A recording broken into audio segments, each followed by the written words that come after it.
Welcome to Journey Through the Gate, your paranormal portal podcast, as we delve into the many questions and wonders brought on by the supernatural experience. What's on the other side of the gate? Let's find out together.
Hey everybody, how you doing? I just love that intro. Actually, both of those intros I really like a lot, but I absolutely love this one with my buddy Steve because it's got the flying coffin, it's got Mulder, it's got Spearfinger, it's got Bigfoots and ghosties and just great stories. Our wheels are always turning. That's why I love Monday Madness so much. I love to have my buddy in here. So let's get him in here without further ado. If I can find him, I've got so many little TVs down here. Here he is right now. Hey there, you There picked he the right is. little TV. I How's did. everybody doing? Good to see you. I'm so excited today. Steve's got the little ghost in the background. Steve, this is a night Yeah, for that's us. Crispy's cousin Lester. Lester, nice to meet you, Lester.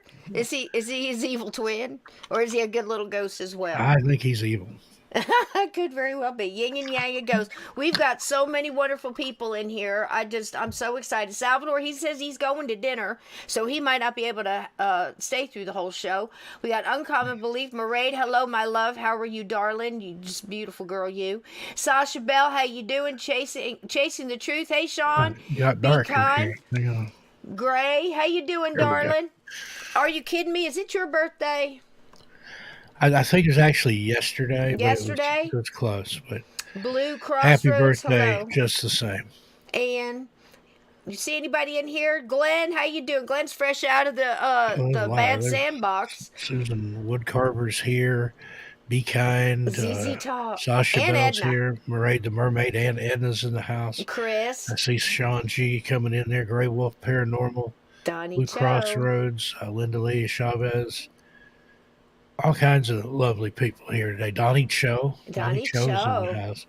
We had a great show last night. You catch part of that, Steve? Elizabeth. Yeah, I caught part of it. It was good It's stuff. crazy, right? Yeah, the friendship. I mean, digging into stuff that, I wasn't sure about. Man, beautiful. Anytime we do something with that's got beautiful atmosphere and scenic beauty like Tennessee, like we did with Eric and stuff like that, I'm going to try to find different pieces of drone footage just to give us an idea where we're going. Where's the story taking place? What's it look like, I think that's so neat. If I get the time, I usually do it. But tonight I've been busy as a bee with... I don't know what you want to call it, man. I've been busy. Tonight, our theme is old classic paranormal television. Steve and I are always telling you guys about how cool it was to be able to catch. It looks great like that. It sets the mood great. The blue looks good. It looks good in the dark. It looks good. It's The little dark here, ghost, I though. can see him. I If love I the go blue. over, Well, now you've killed your sound, sugar. That little ghost looks like he's trying to get out of the box, Steve. Let him out. So anyway, while he fiddles with those buttons and dials, what we're doing tonight is old school classic TV. Are you back? Nope, you're muted again. Now you're back. Now you're muted. We could do this for 2 hours too. Are you muted? Got my gatekeeper's cup. I'll tell you what, guys. Uh, that helps me so much. So if you guys want a design, you let me know. I'll put it on there. If you want a special one, like if you want the new Zombie Steve, or Monday Madness, or T-shirts, I'll put them up there because I absolutely could use the help. And if you know somebody who likes ghost stories and stuff, send them this way. And hit that like button if you would. I love the fact that you're commenting because that also shows YouTube that we're in here and we're communicating and stuff. So all that stuff is great. The mods, what you're doing with your wrench and everything.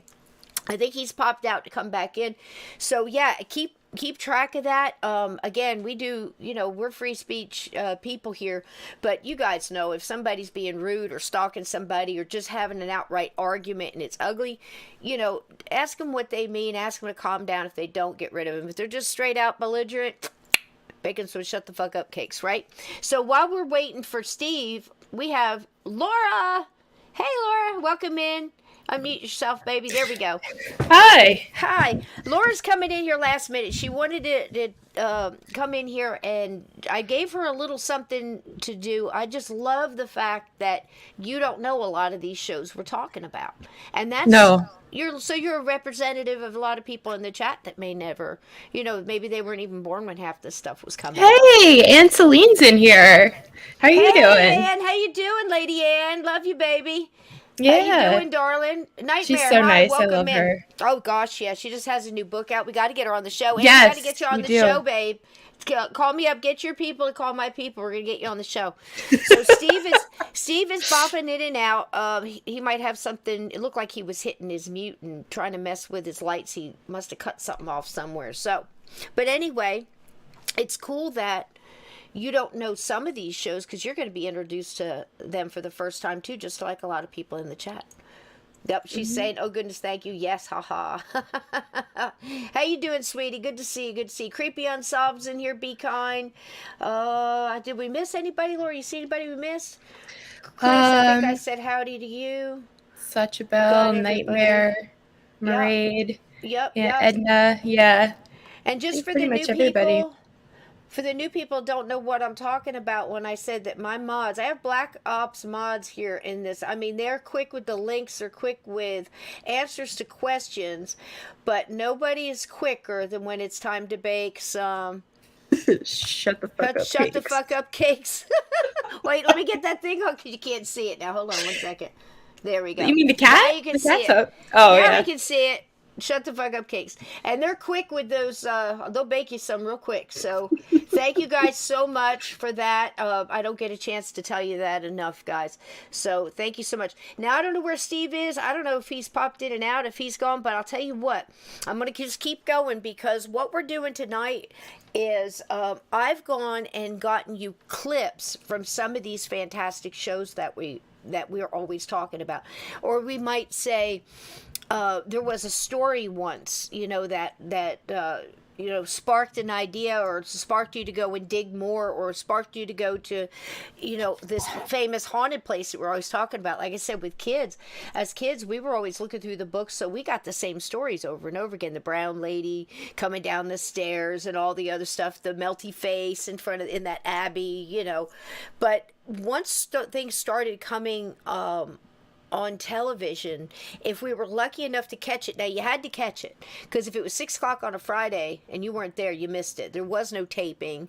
A lot of these TV shows were done live, and I think a couple you're going to talk about tonight was actually done live, recorded live in front of a live studio audience and piped out live.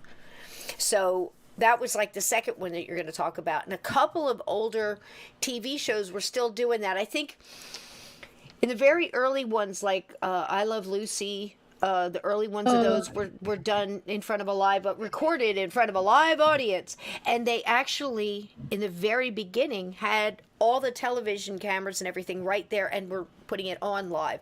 That was like in the 60s. I just started watching that again So good. on Hulu. Like, I think it was it was last week. I was just watching it like every night before I went to bed, and it just put me in such a better mood, and I was laughing hysterically. And So there's not good. as much of that high frequency tones and stuff. I mean, you guys think I'm crazy when I tell you that, but I can tell different stations, different shows in another room just because the frequency changes. You know what I I mean? don't I can really feel it. I can I don't feel it. really like TV. I don't really watch it that much. I watch like Gilmore Girls, Friends, and Yep, some of the like older I Love stuff. Lucy, and that's it. Honestly. Oh, and Dead Files I've been getting into thanks to Absolutely Donnie. wonderful. Yeah. Absolutely So wonderful. good. Amy's the real deal, man. Oh, she's And so cool. I'm She's gonna a bring her badass up. Oh too. my God, she is, and I'll bring her up again later when I talk a little bit about one of the mediums that's in one of these stories too, because it really meshes together well. So I don't know when Steve's gonna pop in, but I'd like to start. Are you ready to start on your slideshow just to Sure. open us up? Because you're really doing a lot of the very early television. Now, most of these, let me preface it with this.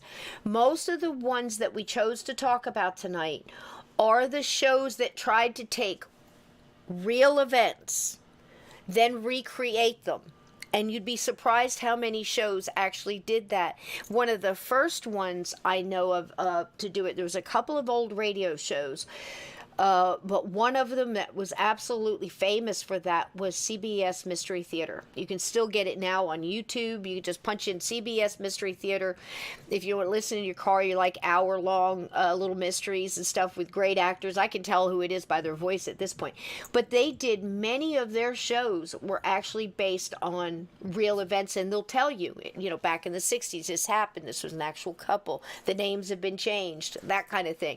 So they were very early in that. And then some of these, Laura, were even earlier than that. Now, this one was way out in 1961. What did you want to tell us about this one? Okay, now what I wanted to ask you before, but you were like, get out before we started the show. Am I reading this off of my phone? Sure. Okay. Because it's just a little paragraph right there. Yeah. All right, so you need to vamp for me for a second. I need to do what? You need to vamp for me for a second. I Yeah. need to So what, you need a story? You need me to pull a story out of my back pocket? Okay, No. so there's this one time the circus was in town. Oh, then here comes Steve, because it's like that's one of his favorite stories. Anything that begins with the circus was in town, he's in for the story. You over there pushing buttons? It's that ghost that's trying to get out of that box. I ran Steve. away with the circus once, but they made me bring it back. It's Black-eyed gonna be a great kids already attacked my stuff. I had to restart everything. My browser lost connection to my microphone. Camera shut down. It's gonna be that kind of night, It's dude. been fine all day. I've been sitting here working all day and recording for Missing Persons and Mysteries, and then it just... And then, yep, we were having that issue last night too, but we're going to keep trudging on. So basically, what you missed, Steve, is we're talking about the early stuff that started and at least tried to take true events or legends and then work the story off of those. A lot of them started that way, but some of them actually were into recreation of a true story to keep it as true to form as possible. Now, This one is a 1961, before I was even born, and Laura's going to tell us a little bit about this one. You'd be surprised who this is, guys. Oh yeah, you gave me the name that you couldn't say. I can't say it. Can you say it, Steve? Yeah, I think so. Hang on, let me get over here where I can look. Yeah, at I can. Laura's got it. It's hard to say. You want to try it together? I can't even see it. Roald Dahl. There we go. Rolled. It's like Ronald, Roald? but without the end. Roald Dahl. Roald Dahl. Okay. I met his ex-wife a few years ago. She's dead now. Patricia Neal, actress. Oh yeah. After she retired from Hollywood, she lived in Knoxville. That's where she was from. I had no idea. Met her several occasions. I asked her one time. I said, what was Roald Dahl like? She said he was a bastard. So I left it at that. There you go. He did write some of my favorite stories, including Charlie and the Chocolate Factory. Yep, there you go. There's a wonderful book about him he's called got to be Boy. twisted. That's his autobiography. That's just amazing. Is it really? Well, there you go. See, we're getting introduced to all kinds of stuff. What do you have, Laura, on this show? It was called Way Out was the name of the show, and it came out in 1961. It says, Master of Devilish Dark Humored Roald Dahl had not yet become a children's story storytelling institution in 1961. James and the Giant Peach was just hitting the press, while Charlie and the Chocolate Factory and the Witches were yet unborn. No, at the time, Doll. That's weird. It was written weird. No, at the time, Doll was better known for twisted tales like Man from the South, which became a brilliant episode of Alfred Hitchcock Presents with a Zippo flicking Steve McQueen. Yep. No wonder then Love that that CV episode. No wonder then that CBS taped Doll to host and present this series. The networks paired it the Twilight Zone, but way out. What exactly was the apostrophe shortening? Proved to only click with big city audiences. There you go. So it was a real short-lived thing, but it was really cool the way they experimented with this, and it was very, very much like an early like Black Mirror. Of course, they were under very strict, censorship. You couldn't even have anything too emotional or too violent. He kept getting pulled back a lot because Mr. Doll wanted to go like way out, trust me. Okay, this next one is one of my favorites because it was done live, was it not, Laura? In front of the live audience and then piped out live. One of those real early ones, Steve. Remember when they used to do that? Yep. Like right from the studio, live from Studio Z, whatever. Yep. Go ahead. Okay. Equally short-lived in 1961 was the anthology series which drew to talents like Robert Duvall, A Summer Replacement, Great Ghost Tales stuck out like a tombstone on the green grass of the TV schedule, jabbed between Bachelor Father and Groucho Marx. It does hold a place in history, however, being the last series entirely filmed and broadcast live on a network. How cool! And it was supposedly true. Stories of the supernatural and paranormal that they actually acted out like theater live for the television screen. It was way before its time, but you can kind of get an idea now going way back. Look at this, 1961, and you're getting an idea of how we evolved with the new shows, and you can kind of see how a lot of the new shows got their ideas. In fact, I am convinced that Stephen King watched a lot of these old shows because I can see plots in a lot of these little quick in and out shows that had plots that turned into books that he he specifically mentioned One Step Beyond. I don't know if that one will come up there or not. Oh, there's Sebastian Cabot. Isn't this? I loved this show so much. Yeah, that was an excellent show. Sebastian Cabot. This was a little more because the times were getting a little more psychedelic, and instead of an old haunted house, it was like a big, fancy, exquisite hotel. Go ahead, tell us about this one, Laura. And I loved him anyway. Okay. Also known as Circle of Fear, Ghost Story drew on the hypnotic narrating powers of the dapper Sebastian Cabot. Did I say that right? Cabot? Yep. Cabot? Yep. Mm-hmm. Okay. Mr. French. Best known for family fare like Family Affair and The Jungle Book. It was a good wig while it lasted for Cabot. Awesome. A good gig. I rode wig. I was going to say, I don't think he ever wore wig. I remember when he played Ken, and do you remember that, Steve? And he had the tiny little, like, 22. Yeah. And he was a gourmet, he was either a gourmet chef or he was just really into cooking and stuff. And I'll never forget the episode where somebody killed somebody by shooting poison through the cork of a wine bottle. And by God, he figured it right out. I really liked him a lot.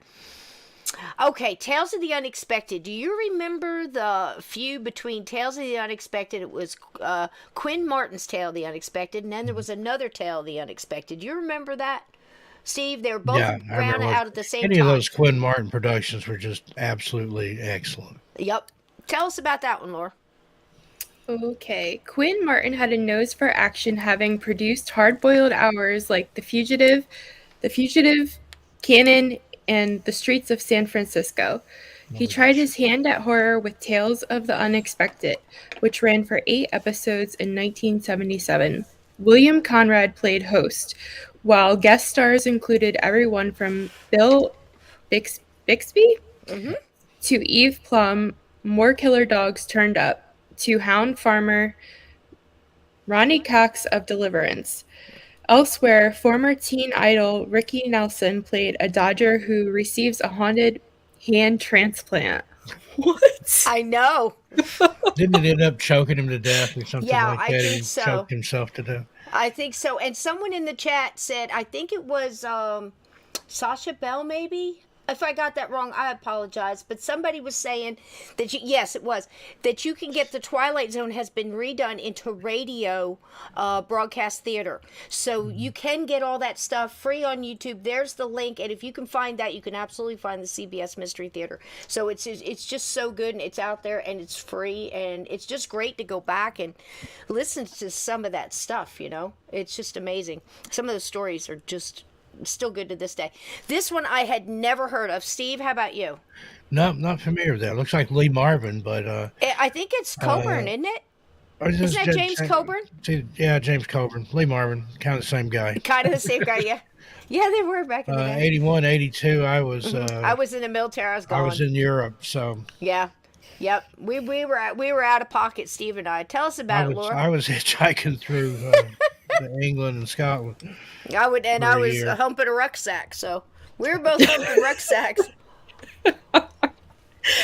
I missed you, James. I'm sorry. The Twilight Zone and Night Gallery had Rod Serling. Thriller had Boris Karloff. Prototypical tough guy James Coburn handled the hosting duties on Darkroom.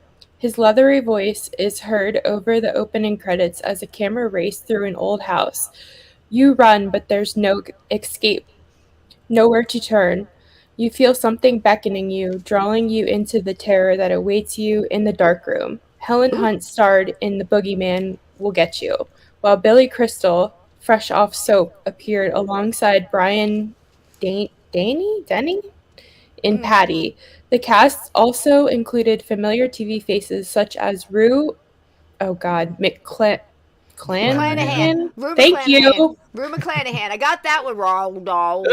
Go ahead. You guys say it. Lawrence Hilton Jacobs, David Carradine, and June Lockhart.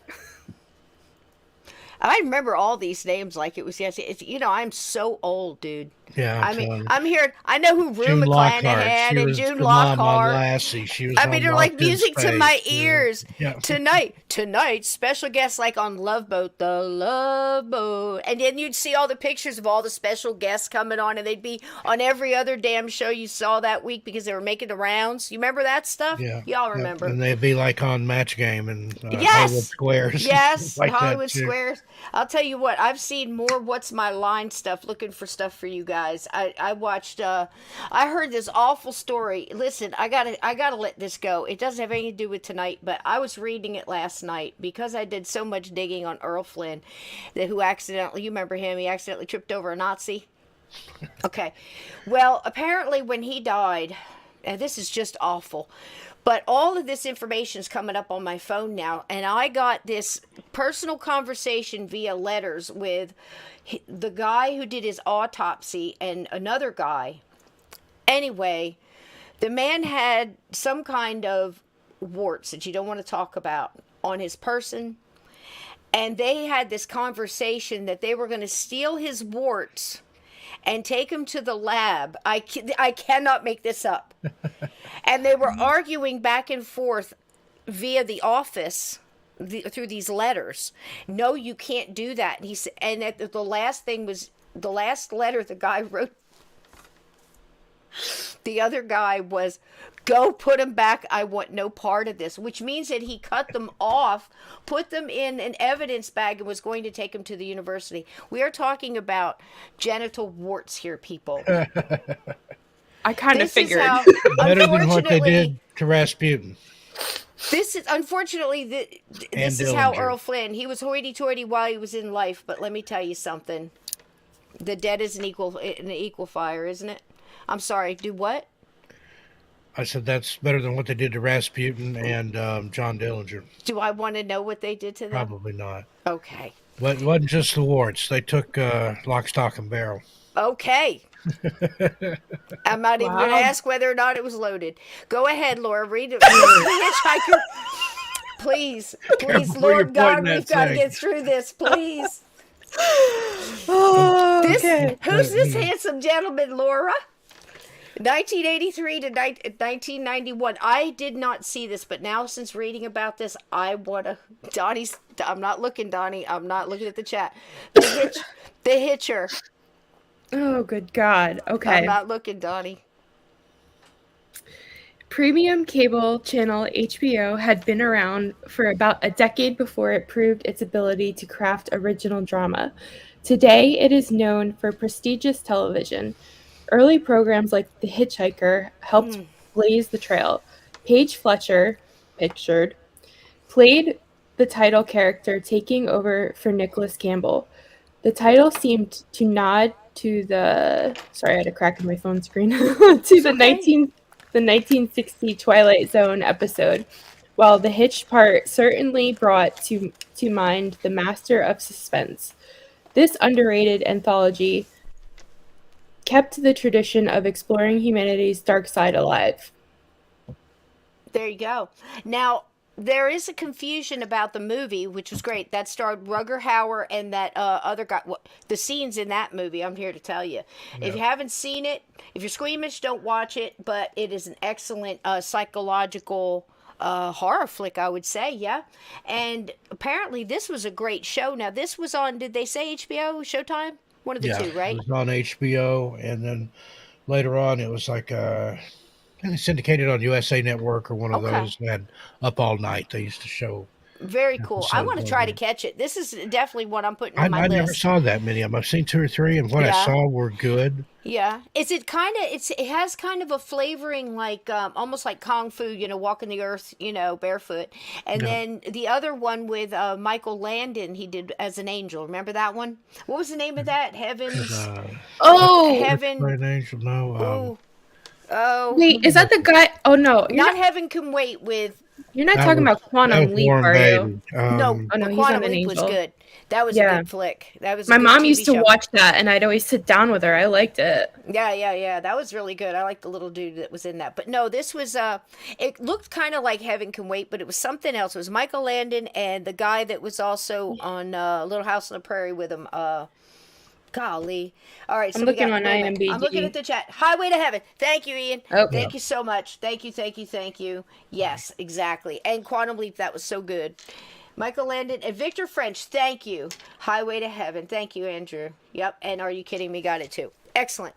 I want to catch this. It seemed to like almost the way they described it, where he was like almost like the universe set him up with people that were about to have a paranormal supernatural experience, and he got to be there to kind of almost like the angel that gave me the ride kind of thing, but in reverse kind of.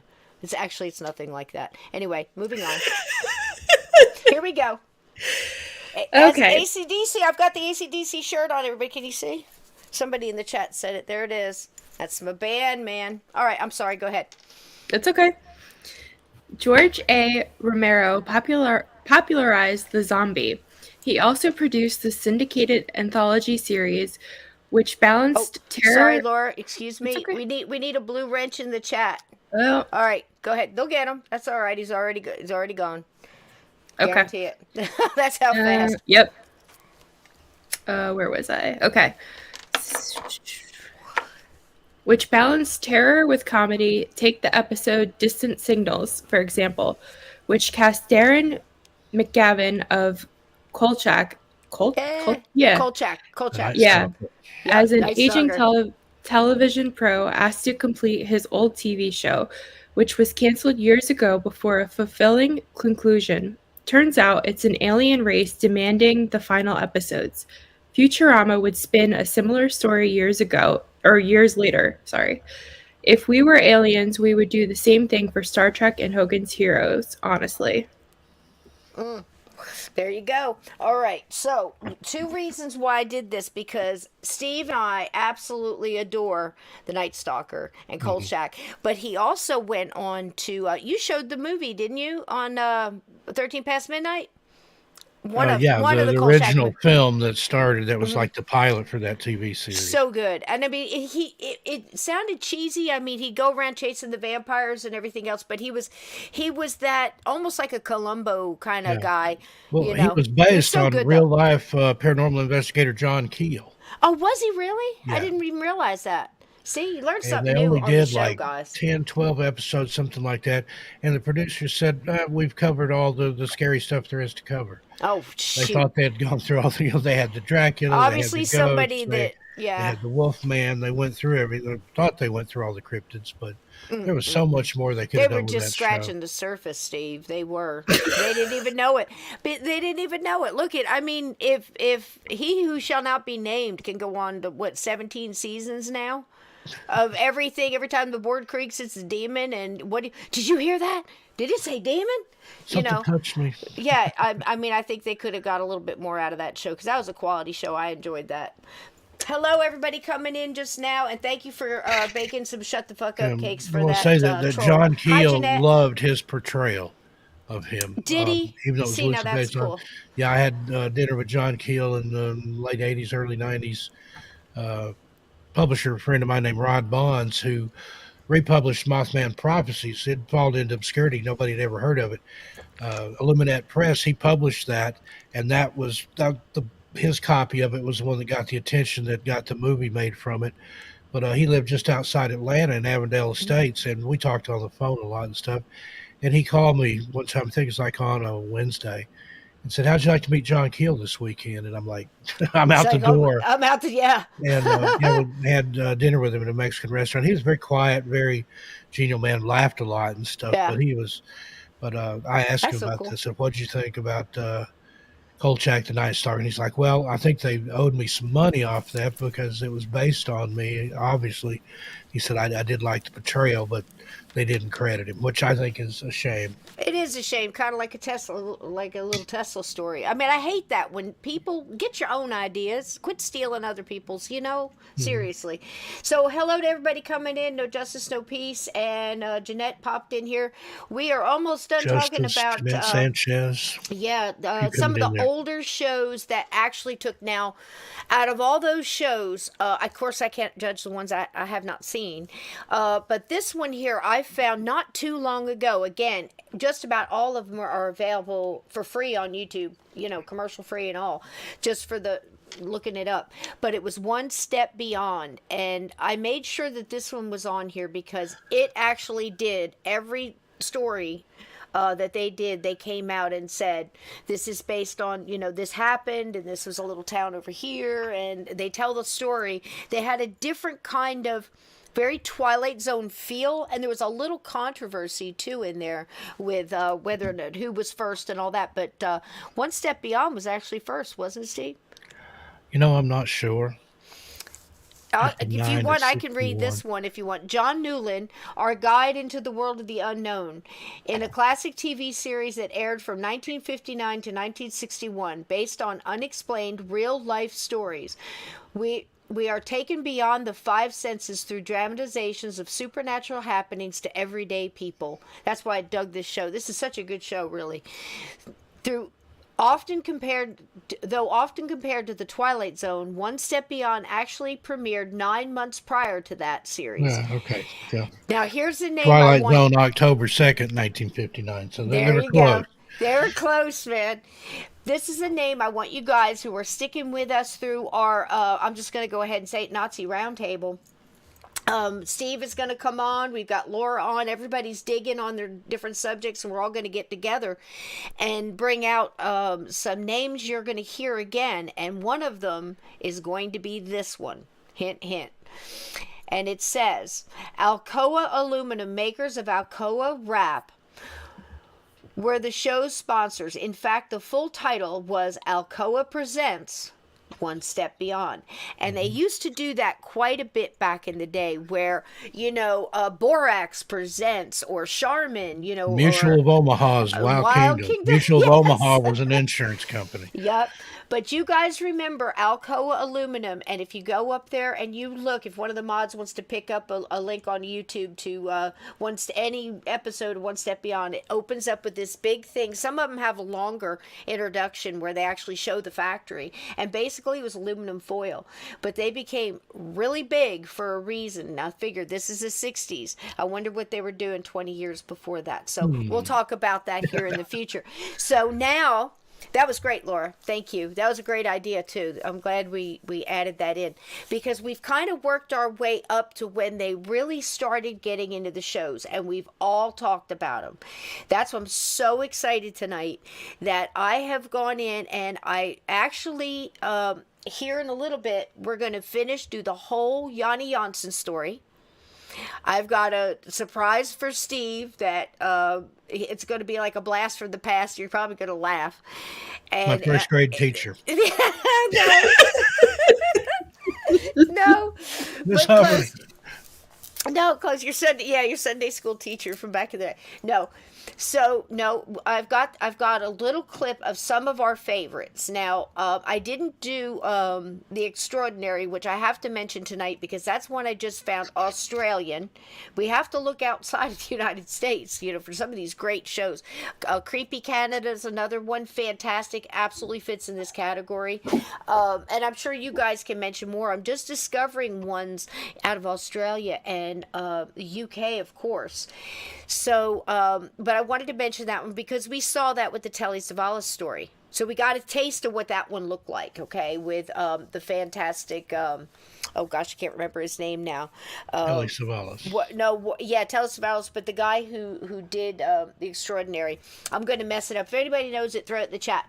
So tonight, what I thought I would do was pick a couple of these stories. So I've made little videos for you, put some fun stuff in there. The first one we're going to see is, it's got absolutely everything. For us older folk that remember what it was to watch this show, you're going to get the goosebumps. It's got everything. It's got blowing curtains. It's got crows. It's got owls hooing. It's got lightning, and it's got ghosts, and it's got two of my favorite people, Leonard Nimoy and Hans Holzler. Now, this clip is about 20 minutes long, so everybody wants a cigarette, or if Mulder's got to pee, or if you guys got to go make a sandwich. But I thought it'd be fun to... I brought Mulder popcorn. wants a cigarette. I told everybody, bring your popcorn and bring your drinks, because we're going to watch a fantastic ghost story together. How's that sound? That sound good? If you guys have to go in and out, that's cool. I know you're coming back. So let's sit back and enjoy this little ditty right here. You're welcome. This is going to be so good.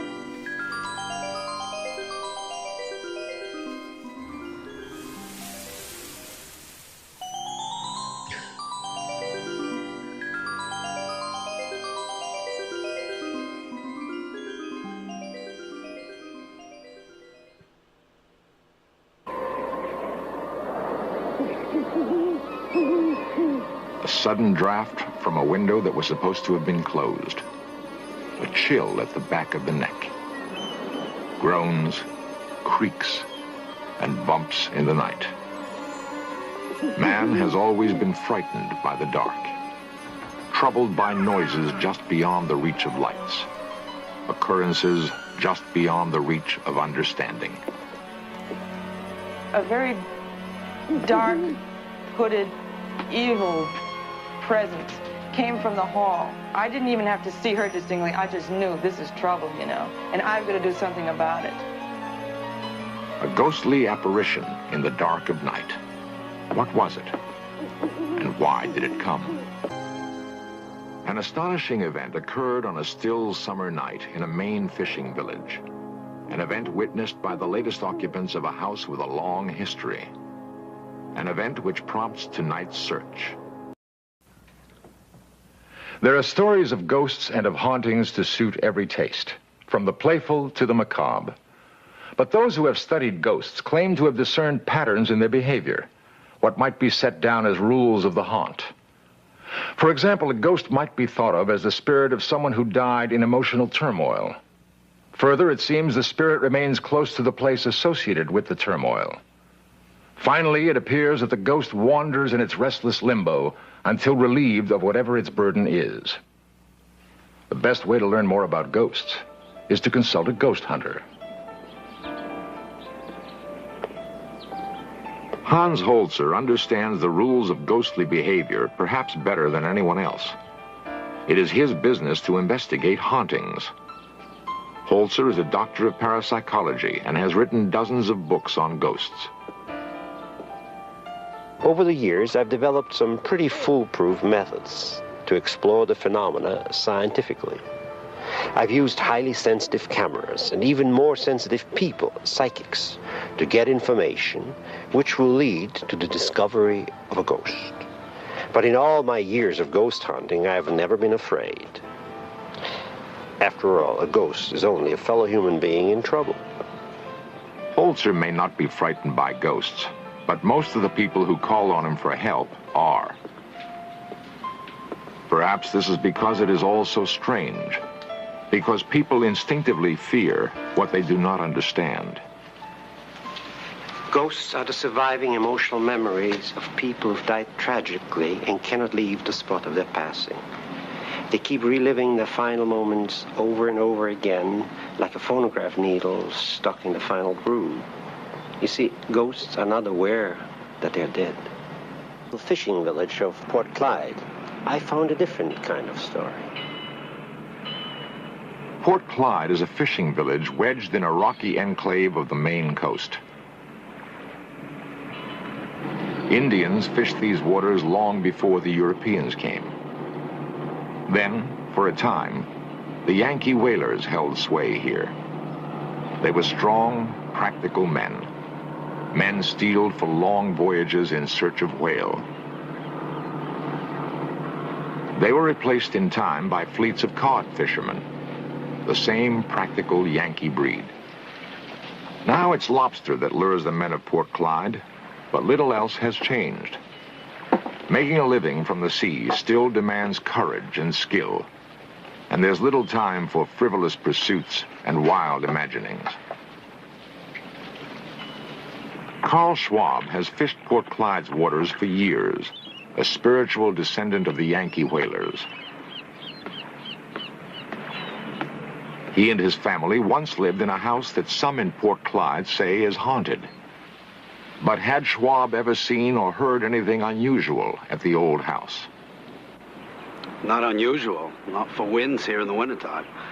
But I don't know much history of the house, other than what this has come out. So you'd be perfectly happy to... This is the ghost Carl Schwab was talking about. I first heard about it from brother and sister, Carol Schulte and Bob Olivieri. Carol and Bob had spent lazy summers with their parents in the Port Clyde house Carl Schwab once lived in. It was a fine retreat for the young people. A wonderful old house full of nooks and crannies and creaking wood. It was weather-worn, but comfortable. There was a night in the summer of 1972, however, which was not comfortable at all. It was the night Bob Olivieri became aware of a presence in his bedroom. One night, I was awakened by a noise in the hallway, like a pacing of footsteps. I had no idea what it was. I got up, and the sound stopped. And as soon as I got back in bed, I heard the noise again, these footsteps. I got up again, I came to the same spot, and it stopped. And so then I checked my parents' room, and they were sound asleep. I thought maybe it was my 3-year-old nephew. I went down the hallway, and I checked in his room, and he was sound asleep in a crib, and my sister was sound asleep. So then I came back in bed again. And while I was in bed, I got in bed, I heard the footsteps again. And they were coming up the hall, and they stopped. It seemed like it was at the edge of the hallway. And a few minutes later, I could feel something on my sheets, like a pressing, like someone pressing down. And there was nothing near, but I could see the sheets being indented. And it kept on coming up my body till finally at the end, something pulled my hair. And I was just scared for the rest of the night. I couldn't get to sleep. Carol, what exactly happened to you in this house when you slept here one night?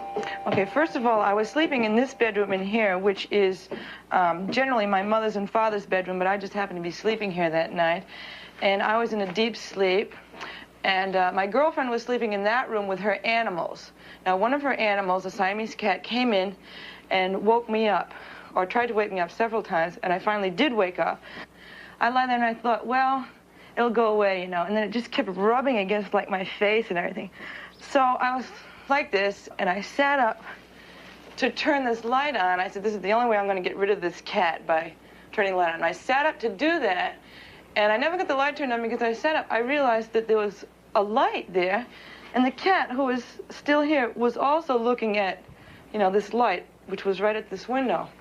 At first, I saw a little figure. It was female, and she had her hands up to her mouth, and so she wasn't quite sure whether or not she wanted to do this. She was very shy, you know, going like this. And, of course, all this happened in a matter of split seconds. She got larger, and I realized that definitely it was a female figure with a white, the brightest white I'd ever seen, nightgown on, and very small shoulders, you know, slender. And I said, Marion? Marion? Carol awakened me in the middle of the night by calling out my name quite urgently. And I woke up, and the first time I heard my name, I didn't want to respond to it because it frightened me. And then she screamed out my name louder again, so I blinked my eyes again, and I realized that I could see through her. And I realized then that it wasn't Marion. And she right away started communicating to me through her hands. Now, her hands started to go through washing movements. And she got larger as she came to me. Now, as I got scared in direct proportion to her approach. And I knew that she wanted me to do something. She was desperate in a way. And at that point, I really was scared, and I ducked under the covers, so to speak, and I just called Marion. And then she screamed out my name louder, and there was quite a note of urgency in her voice, so I got out of bed, and I went running across the hall to the room in which she was sleeping. And she clutched at me and said, Marion, I have just seen a ghost. And I believed her because it was very real. Past my fear, I sensed that there was something evil. There was an evil presence. If Bob, Marion, and Carol truly experienced a ghostly visit, then Hans Holzer must determine whose ghost was abroad that night and find a way to put it to rest.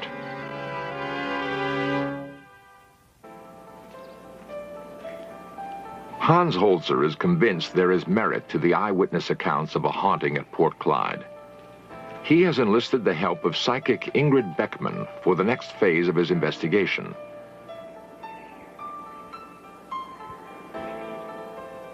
Ingrid works as a book designer for a New York publisher. She became aware of her psychic abilities, her special sensitivities to emanations 5 years ago, and has worked with Holzer on a number of similar investigations. She knows nothing about Port Clyde, the former occupants of the old house, or the circumstances of the haunting.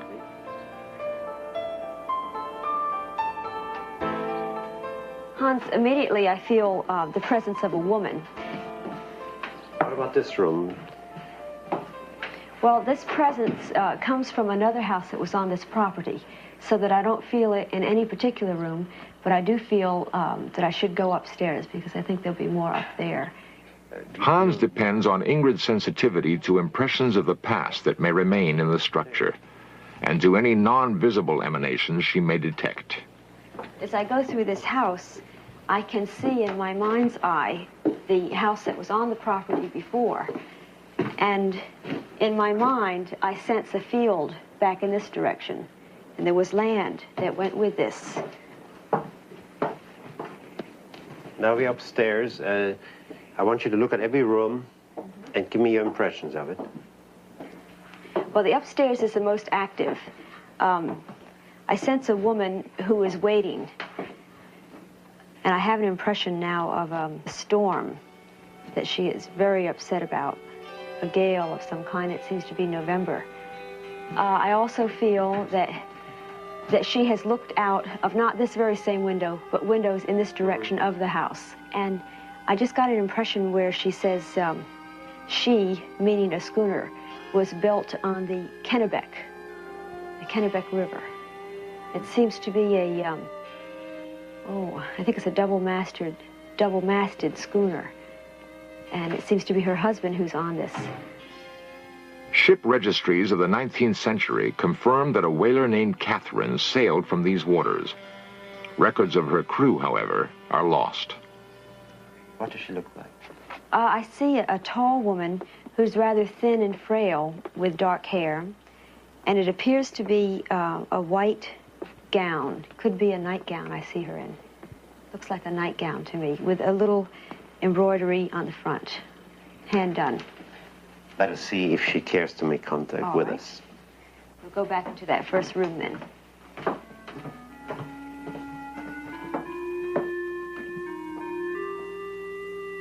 If the entity is present and wishes to talk to us, we've come as friends. She's very unhappy here, Hans. She says her family hails from England. I get her name is Margaret. Margaret what? Something like H, or something of that sort. I'm not getting the whole name. What period are we in now? This is, now she says 1843. She's very unhappy because she wanted to settle in Kennebunk. She does not like it here. She doesn't like the responsibilities of the house. How did she get here? Her husband liked it in this fishing village. She was very unhappy about his choice. Now, is she here? She calls Kennebunk the city. That to her is a center. Why is she still here? She's left with all this responsibility. Her husband went on a ship. Her husband had a commission. What kind of a commission? On a whaling ship. What was the name of the ship? St. Catherine or St. Catherine's. The ship didn't come back. No. Where did they get married? In what church? Lutheran. Does she remember the name of the minister? Thorpe. Thomas Thorpe. When they were married, was that in this town? No. What town was it in? Long way away. Some kind of a province of a place. And they came right here after that? Went into Saco. And then where did they move to? Clyde. Fort Clyde. Now, she and her husband lived here alone? 2 children. What were their names? Philip. But he went to sea. And the other one? Francis. Did he go to sea too? No. What happened to him? I think Francis died. What did he die of? I get cholera. What? Cholera. And he was 17. Ingrid has come up with some hard information about the ghost. The family name Hatton, the time they lived in Port Clyde, and a ship named Catherine.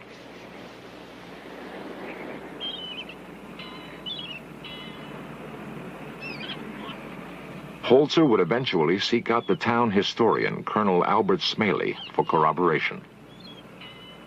Now, to the best of your knowledge, does the name Samuel and Hatton mean anything in connection with this area? Yes, Samuel Hatton lived at Port Clyde prior to 1850. That I'm sure about. What profession did he have? Sailor. Was there a ship called the St. Catherine in this part? Yes, there was. And would it have been built at the Kennebec River? Or connected with it in some way? As I recall, it was, and I believe it was built in the Sewell Yard in the Kennebec River. Do you know the area of Port Clyde where the Leah Davis house now stands? Prior to this house, were there any houses in the immediate area? I've always been told that there was a house there. The Davis that owned it told me that he built on an old cellar. And how far back would that go? The new house was built around 1870. And there was one before that? And there was one before that. A sailor's wife living alone for months at a time in a town she didn't like, with the burden of her duties weighing heavily on her. Heavily enough, Holzer thinks, to have kept her long past her time. The problem is clear. Free her if he can. And she's alone now? Yes, she is. Is she aware of her passing? No, she's very concerned over the flocks.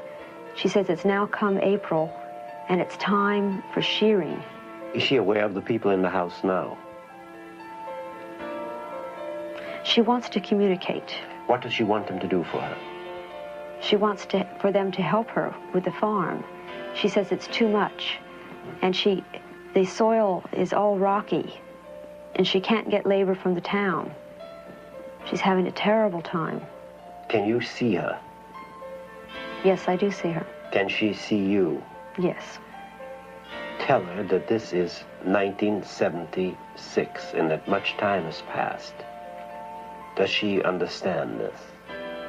She just keeps complaining she has no one to write letters to. Does she understand that her husband has passed on, that she herself is a spirit? She's free to go.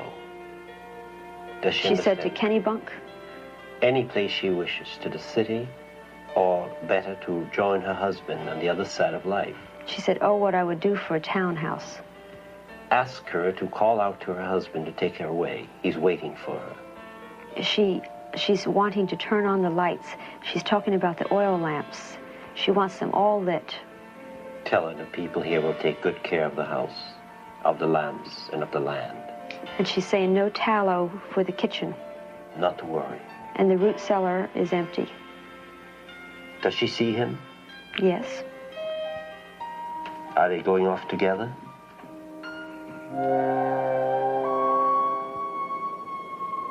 Only time will tell if Hans Holzer was successful.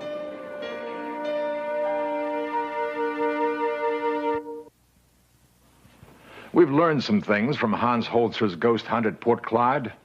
Learned, for example, that if we accept the possibility that ghosts exist, we can begin to study their behavior in a systematic way. The study of ghosts is more than just a fascinating mental exercise, however. If Professor Holzer is right about ghosts being nothing more than people in trouble, it is our responsibility to help them. It would be nice to think that help would be available to us if our lives went awry, if our spirits were to move restlessly in the night.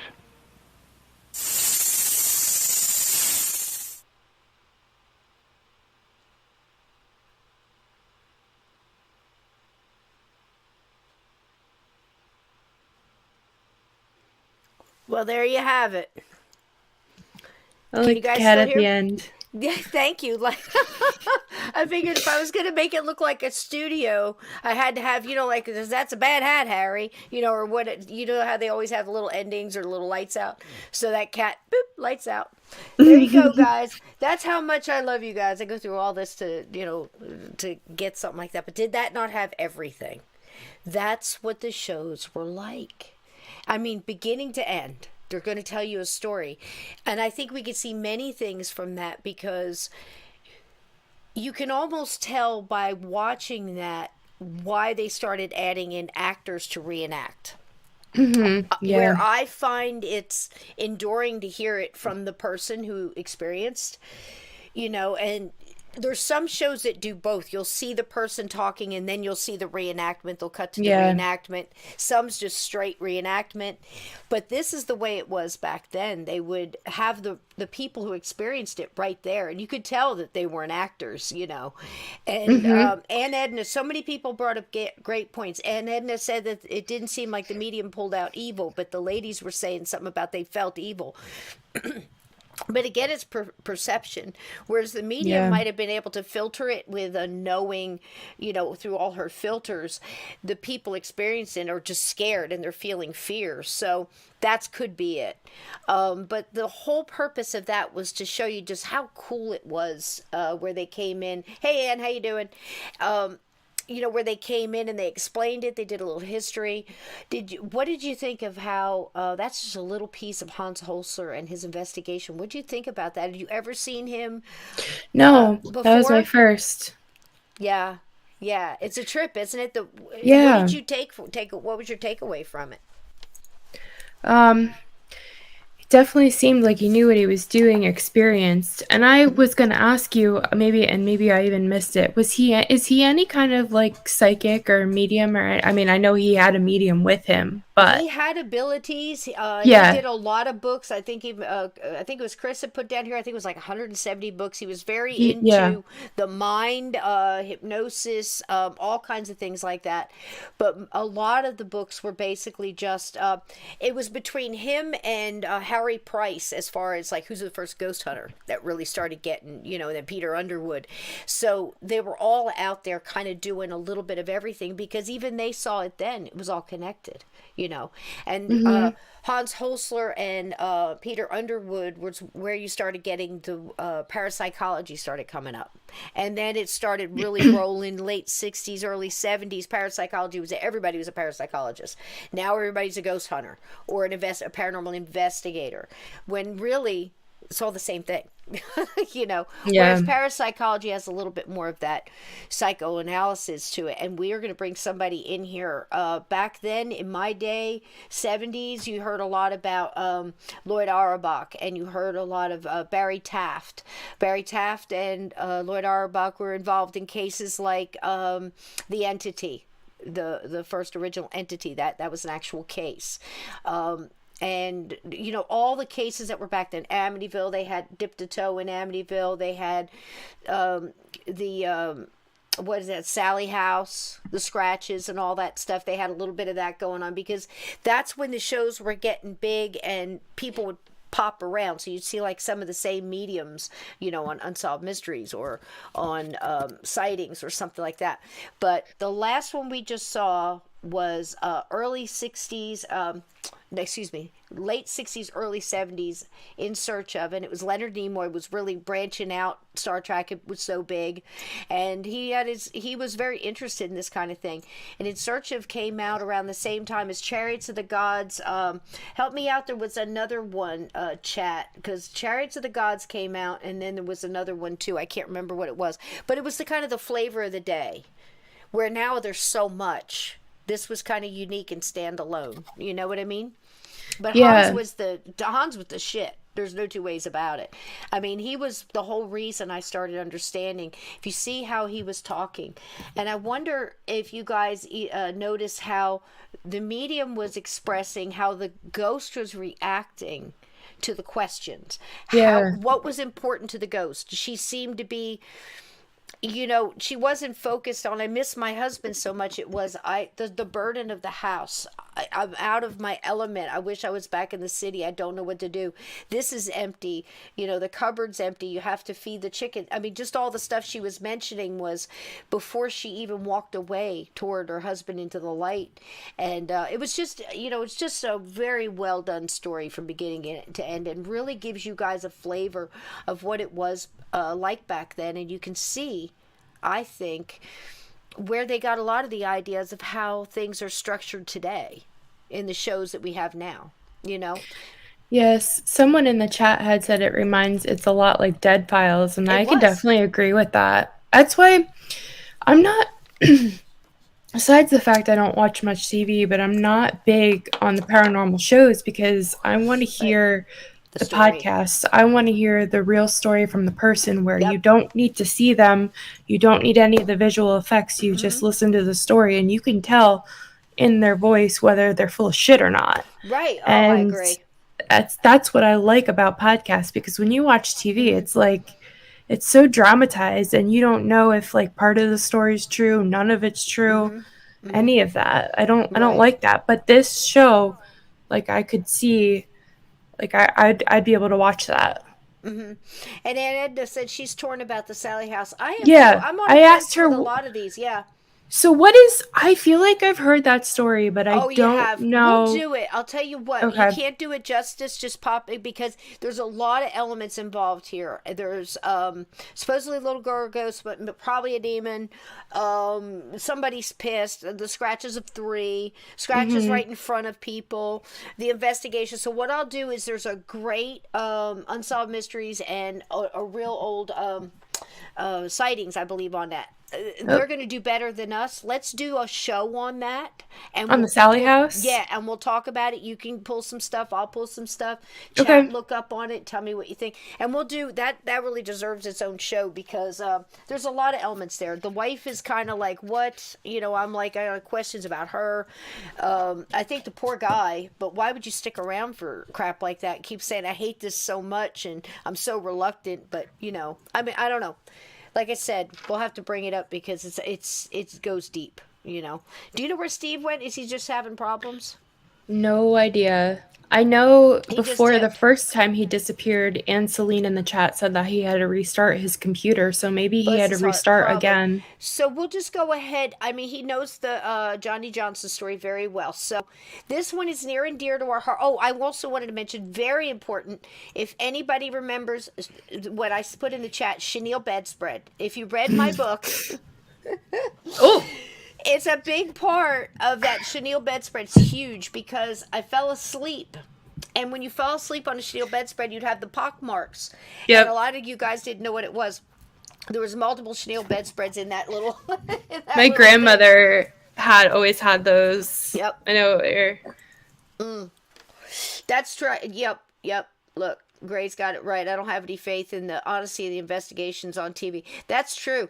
I do have a lot more for the ones back in the day because it almost seemed like they really tried to dig, and we're going to do that tonight. And maybe after you see the compilation I put together on the Ghost Arrest. Oh, we are all children in the wilderness, the afterlife. Look at there. Isn't that a pretty cover?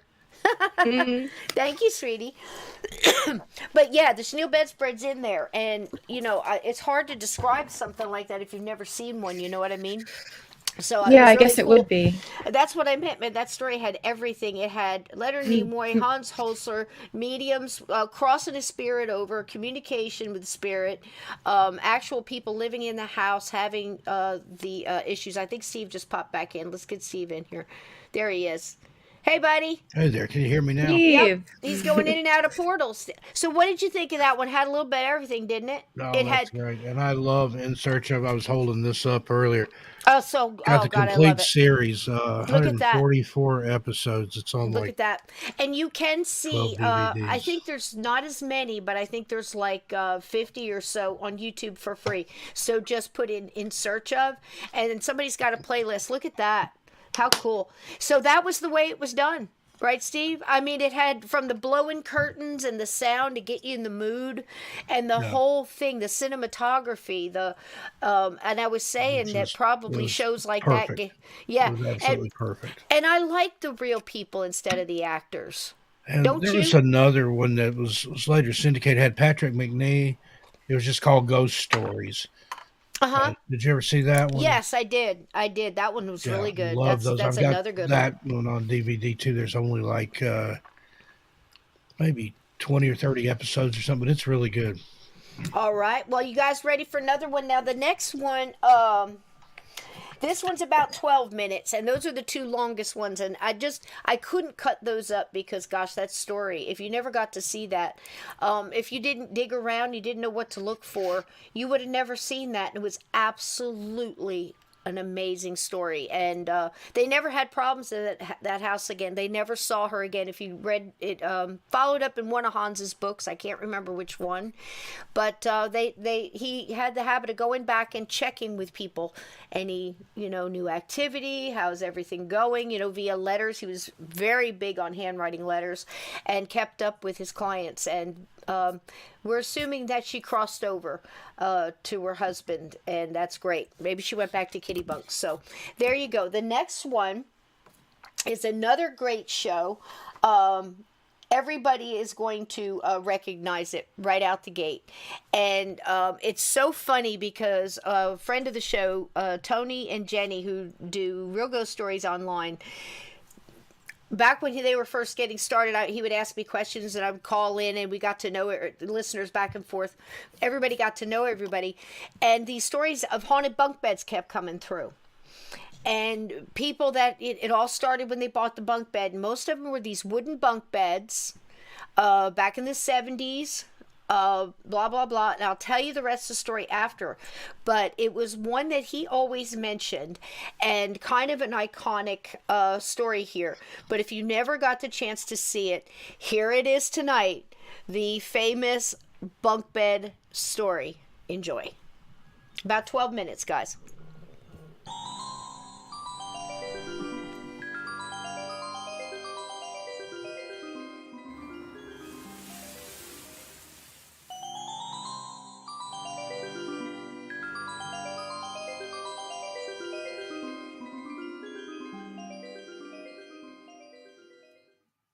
(1987). Alan and Debbie Tallman brought home a bunk bed they had purchased at a second-hand furniture shop. Get that, partner? They assembled the bed and stored it in their basement. That's right, didn't we? Well, look. When the bunk bed was moved upstairs, it marked the beginning of 9 months of horror for the Tallmans. From the moment the bed was first slept in, the house appeared to be haunted by spirits that terrorized first the children, then the entire family. You're getting so big for Daddy. I was afraid for my life. I also was very afraid for my family. I had visions of coming home from work and actually seeing my family destroyed, brutally murdered, or just laying there dead. The house where the Tallmans lived had no known history of hauntings, and the Tallmans had never in their lives given ghosts a second thought. They are regular churchgoers. Debbie is a housewife and mother, and Alan is shift supervisor in a manufacturing plant. They are credible and responsible citizens, but their paranormal experiences have left them deeply scarred. They ask that actors portray them in this story, and that their children's real names not be used. The Tallmans feel they were in a battle with forces they do not understand, a battle they were destined to lose. Horicon, Wisconsin is a small farming town of 3,800 people. It is a safe and prosperous place, hardly the spot one would expect to have a terrifying encounter with the supernatural. All the scenes that we recreated were filmed in this house, the very place where the Tallmans had their uncanny meeting with the world of spirits. The Tallman family moved into the house on April 13th, 1986. Well, yeah, it was our dream house because, it was something that we figured we were going to be there for a long time, and it was a dream house. Are you feeling any better? Within weeks, the Tallman children, who had rarely been sick, began to fall ill. Can you just put that in there just a little bit longer? After we moved into the house, it seemed like our children were sick all the time. We had them into the doctor's office. Sometimes I would have all three of them in a week. In late May of 1987, Debbie and Alan moved the bunk bed they had bought upstairs. That night, the Tallman's son Danny was sleeping in the room next door to the bunk bed. Okay? Good. Have a good night. Okay. The bedrooms had been rearranged, and Danny had inherited his parents' old clock radio. On this night, the radio seemed to take on a life of its own.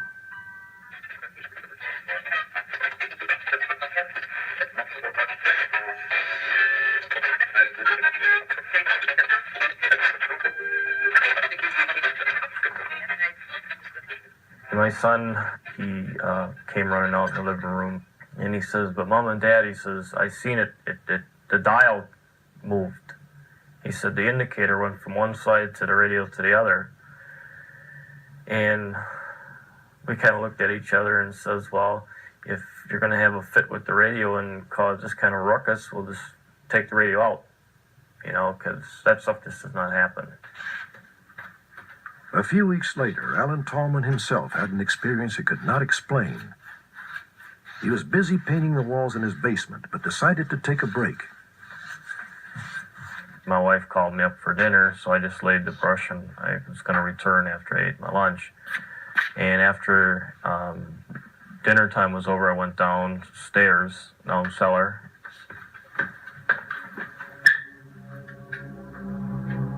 And the brush was in the paint pail with the bristles sticking up right in the paint pail. I figured there was something strange why this happened, why the brush got into the paint pail, but I wouldn't accept that my house was haunted. The Tallmans' 2-year-old daughter was sleeping in the bunk bed. She began to see things in her room. At one time, my daughter had talked about a witch behind her door, and the fire. A lot of it was fire, and we had never mentioned it to our son at all. And then I'd say probably about a month later, he had said, "Mom, I saw an old lady standing by my door." And he said that she glowed like fire. At this point, I began to think that our house was probably haunted. Sit down. Let's talk all this out here. The Tallmans were desperate. They turned to their family pastor. He felt the presence of evil in the house and thought they might be the victims of the devil. I'd known them about 1.5 years when they called me to come and visit with them about what was going on in the house. Is this normal? I mean, I believe that my initial analysis of the entity being in the spiritual realm, the occult realm, the demonic, if you will, was accurate. And I still believe it's accurate. The Tallmans claim they never had a moment's peace. Doors banged open and shut. Strange voices called to them. Mom? The visions persisted. The children were terrorized. Mom! The week before Christmas, Danny once again saw something that horrified him. It's okay. Nobody's here. You're okay. I've done everything that I can. Alan had reached his breaking point. He totally lost control and challenged the entity. I was like a wild man running around in my house, and I couldn't get no control over it. Come on there, show yourself to me! I started yelling on the top of my voice. I said, "What's ever in their house, would you please leave my children alone? And if you want to fight with me." 3 weeks later, on January the 7th, Alan Tallman returned home from working the late shift around 2 a.m. Outside the garage, he heard an eerie, howling sound. He went to investigate. It started out real soft, and then it got real loud. It was a real strong howling of wind, but it was quiet outside. And a voice came out of the howling, and it says, "Come here." I ran around the sides of the house looking to see if anybody was there, and I couldn't see nothing. So I went back to the house steps, and the vacuum of the wind started up again. It started out real soft, and it got real loud. And the voice said, "Come here," and it just kept on saying, "Come here, come here." And I focused onto the garage door, and I seen a glow. And I run. I got scared, and I ran. And I ran to the house, and I opened the door, and I set my lunch pail on the floor. I locked the door, and I stood there for a brief couple of seconds, and I says, "Oh my God, my garage is on fire." And I ran back out on the porch, and I looked towards the garage, and there was nothing. The garage was just as normal as was when I came home from work. So I quick went back in the house, and I closed the door and deadbolted the door and locked the door. I had my lunch pail, and this thing hurtled it right through the living room. He came home that night, and he was just running around the room. I mean, literally running. He ran in the bedroom, ran around the bed, ran over to the dresser, threw his keys up on the dresser. I've never seen him like that before. Alan Tallman began sleeping on the floor of his daughter's room each night. The girls were traumatized and needed help falling asleep. I started to see this fog starting to appear on the floor, and a voice came out of it, and it says, "You're dead." When he came out of the bedroom, he wouldn't talk to me. His lips were blue. He was so white, you know. I tried to get him to tell me what happened, but all he did was stand there, and tears were running out of his eyes. And so I went to the phone and I called the pastor and I said, "You've got to come over here." I said, "Something happened and Alan's crying." I said, "And he won't tell me what happened."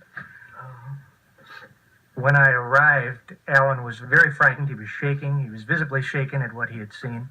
Alan gave me no indication at all that he was in any way fabricating what he was telling me. And my sense of that was heightened by the fact that I'd been with people before who had described things similar to what Alan was describing. And his fear and terror at what he had seen was very similar to what I had seen before. A few days later, Alan was working late. He asked a relative of his to watch over the two girls until they fell asleep. Alan's relative was a complete skeptic. That night, he changed his mind. The same specter appeared.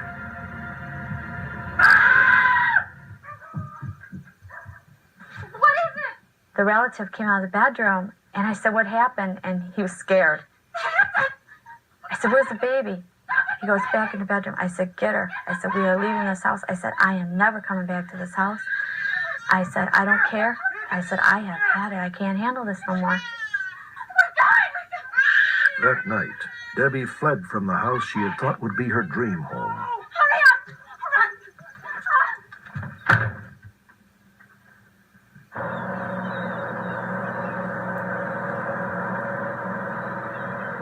2 weeks after they fled their home, Alan and Debbie Tolman had the bunk bed destroyed.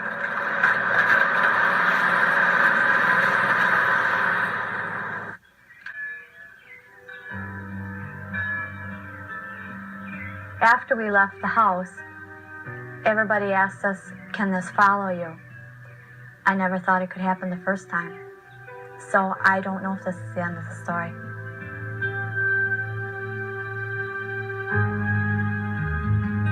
The Tolmans have moved to another city now, and so far they've experienced no paranormal phenomena.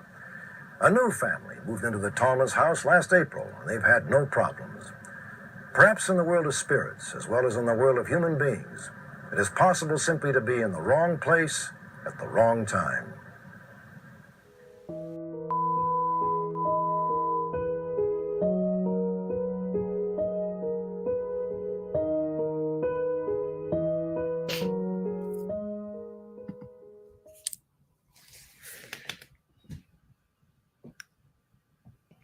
Oh, you're muted, Cisco.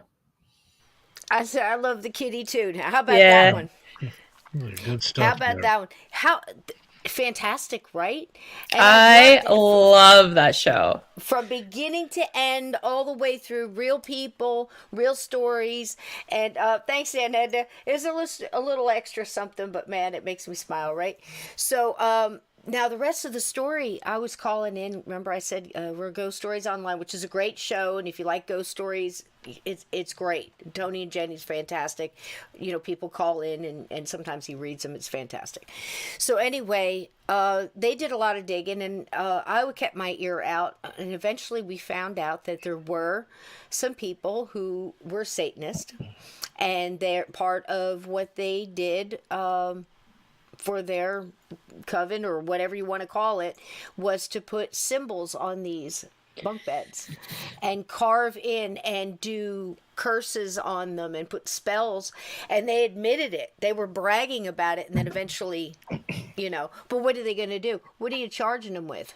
They didn't have anything, it was just something after the fact that got out, and it was in a factory in the Midwest, and it was during that time when you went through and all that wooden furniture was real popular. Do you guys remember the old wood? It would be almost like that finger hut look, where it would be like the wood frame, but you could pick like the old wagon wheel material in velveteen, and you could get the chair and the couch that matched. Everybody had it. Yeah, my aunt and uncle had the wagon wheel table, and they had like beer barrel chairs that had been cut a chair cut in the barrel and stuff. It was Yeah. But very back in popular the in the 70s, 70s. this Yeah. kind of stuff like crawled. Like we laugh and talk about the avocado green and the Acapulco gold, and I forget what the other color was. And every house in the 70s were these colors and paneling. It was like lots a and lots of burnt paneling. lemon or a sunset lemon, and was avocado green, burnt orange, Yeah. Oh, we burnt forgot the lemon, orange. and, yeah. And shag carpeting. Mhm. And custom vans and great music and hot rod cars and bell bottoms and barefoot and long hair, and oh god, it was a great time to be alive. But we also had good paranormal shows. Yep. One of them was probably one story that we talk so much about on this show, one of my favorites, and that's Johnny Johnson and the Ghosts R Us, the haunted Toys R Us in California. Now, the thing is, it's a big story, and there's a lot involved in it. And I thought what I would do is give you a couple little clips of the shows that the popular shows back then put out, as well as one local news station. If you were lucky, you got some really good ghost stories out of a local ghost news station around Halloween, right, Steve? Oh yeah. I mean, some of those, the best EVP story I've ever heard was some girl that got the assignment and thought, oh God, I got to go to a haunted house, and she wound up with one of the best EVPs ever. Was that and a lot of that pool footage balls. is lost. It might be know. in the station's archives or something, but Gone. I'd love to set up a project or a foundation or something to go back through Oh wow, that's a all great the idea. old archive TV footage. That's and a see great what you idea. can dig up Halloween week, because every, like in Tennessee, East Tennessee, the three local stations there, Mm-hmm. every year they'd go into the haunted cemetery or the haunted Tennessee Theater, which is Mm-hmm. in downtown Knoxville, or go to some place that had a ghost or a spirit or a witch or something. It's so much fun. Yeah, And that was the only it time is. you ever saw it. And you get, but you get a little piece from each one, just like we were talking about last night, whether you're talking about, like Operation Paperclip and all the stuff that's connected that keeps branching out and spiderwebbing out, or a conspiracy like JFK shooting, or Bigfoot, UFOs, paranormal, the friendship like last night. That's it. We get little pieces, and people wonder why, why do you tell the same story? Steve and I've said many a time on this show, we tell a story and somebody new hears it and gives their vantage point, might be that little piece that makes the rest of it make sense, and that's why we keep sharing stories. Or have somebody like Donnie Cho that'll say, what if it means this What or about that the or the song? other? Yeah. And we're like, what? I've been, It makes you think, we've been telling that story for 20 years, and then he Yep. looks at it with totally different eyes, set and of that's the whole eyes, thing. and it just put a whole new spin on it. He did that with a couple of stories. Heck yeah. Well, I hope everybody's got bacon and popcorn, because I put this little thing together. Now, this whole spread, the first one video on this is 14 minutes. So I'm telling everybody how long everything is. So if you want to take a phone out and just listen, or, if you can watch it, and, you don't have to sit down, because it's broke up into a 14-minute, a 5-minute, another 5-minute. And the 5-minute ones are actually those little pieces that fit in. Steve shared a picture with us not too long ago of Johnny Johnson standing at the Toys R Us. And I wondered where that picture came from. Well, digging around, I found the answer. So I added that piece in. And in the middle is one of these local news stations that went in, and I thought got a real good piece of it. So, and your surprise is in here too, in the next clip. So here we go, the Toys R Us, and I believe the first one is, again, a clip from In Search Of with our wonderful Leonard Nimoy. Enjoy, guys. Isn't this fun? You guys having fun? Enjoying this? Popcorn, everybody. Bacon. Share it out. We spare no expense here at Journey Through the Gate. High production. Paid a lot of money. Likely for this. location, an ordinary toy store in Sunnyvale, California. Came out cool though, This didn't is it? a place in which they had lost, or reportedly had lost, There 6 she is. managers. So out of desperation, they called me and said, would you please come in, because we think we have a ghost. It's a story of unrequited love, and not like some of the violence we see at other, let's say, ghost stories. It's sad, it's tragic. It was the new frontier of California, barely tamed by farms and orchards. The year was 1881, the season, spring. Yanni Janssen was a barely literate, emotionally disturbed farmhand who lived for just one thing, his desperate love for his employer's daughter. Elizabeth. Yanni, you have to stop writing me these letters. I don't mean to upset you. You have. And if I told my father, he would ask you to leave. But I love you. And I love someone else. I know I'm just a caretaker. I don't have very much to offer, but what riches I do have are in my heart. I don't love you, Yanni. You have to understand that. I don't mean to hurt you, but I'm getting married in 6 days, and it's best that you forget about me. Bye. Wait, you don't know me. You barely knew I existed till I wrote those letters. How do you know you don't love me? I feel nothing for you. I won't rest until you marry me. Elizabeth, don't go!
Time passes, as time will. What was once an orchard became a busy toy store, filled with the sounds of laughter, the hum of cash registers, and the presence of something else. Something that cannot easily be put into words.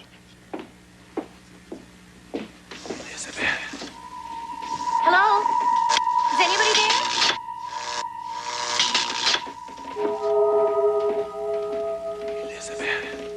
Hello? Who's there?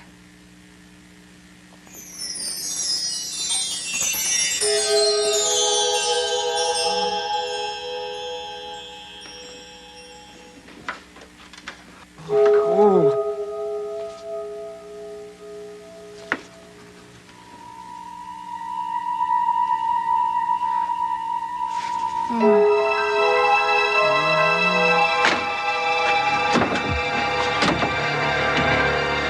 Whoa, hold on. Where's the fire? There's something back there.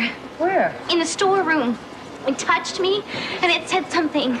Oh, what touched you? Excuse me, are you the manager? Yes. There's something wrong with your bathroom. The water comes on by itself. I turned the faucet off, but it came back on again. I think you need a plumber. Oh, I'll call one right away. Thank you. May I please have the rest of the day off? Oh, whatever it is that scared you back there, I'm sure there's a logical explanation for it. Come on, I'll show you.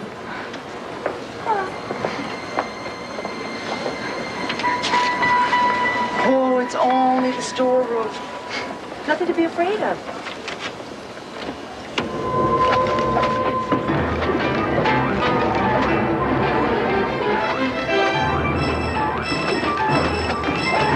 Okay, guys, we got a little problem. So I am putting the storeroom off limits for the next couple of days. Rumor has it there's ghosts in the storeroom. Welcome to Ghosts R Us. Can I haunt you? This is not a joke. And if you go around saying that there's a ghost, then we're liable to lose all of our customers. So until I can figure out exactly what this is, it's business as usual. Okay?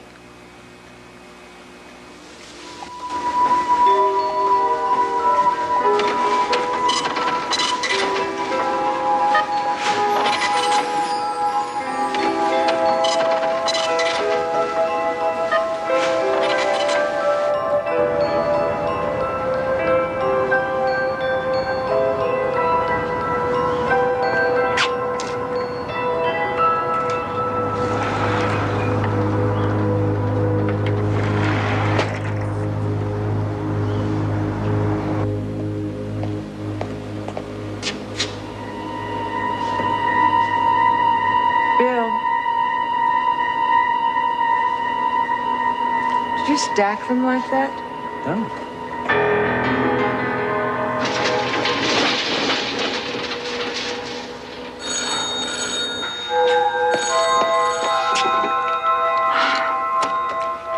Toys R Us. Hi, it's me. Margie and I are at the school library. We're trying to figure this thing out. And we just found out some really interesting information. A long time ago, some people named Elizabeth and Martin Murphy lived here in Sunnyvale. They had this hired hand named Yanni Janssen, who was killed in an awful accident. The spooky part is that all this stuff happened exactly where the store is now. We also found a lady we think can help us. She's a psychic researcher. Her name is Sylvia Brown. She works with the police and really knows this area. She specializes in these kinds of cases. She's Great. supposed to be very professional. She may even know who the ghost is. We really think she can help us with anything. I need her right away. All right, we'll get in touch with her. Uh-huh. Elizabeth!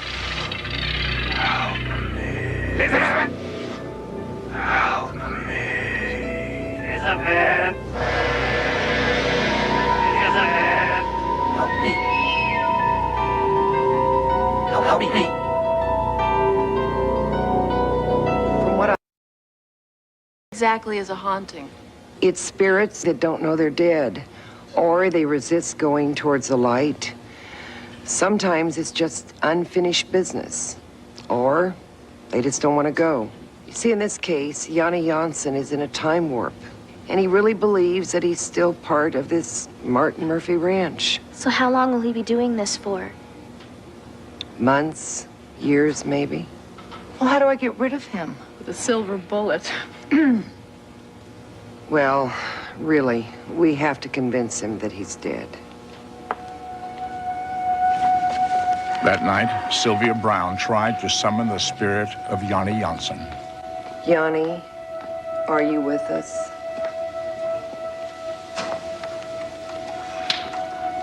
Yanni, can you hear me?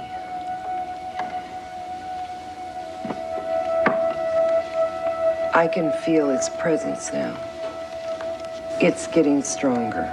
He's coming towards us. I can see him. He looks a lot like Casper. He's coming around the corner now.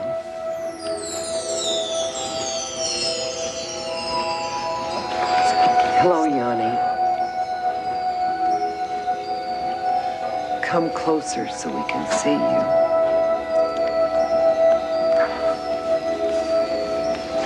You're looking for someone.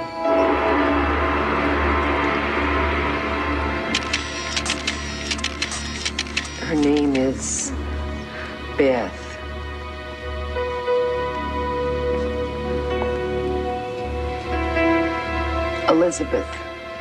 Elizabeth Murphy. Is this Martin Murphy's wife? No. This is his daughter.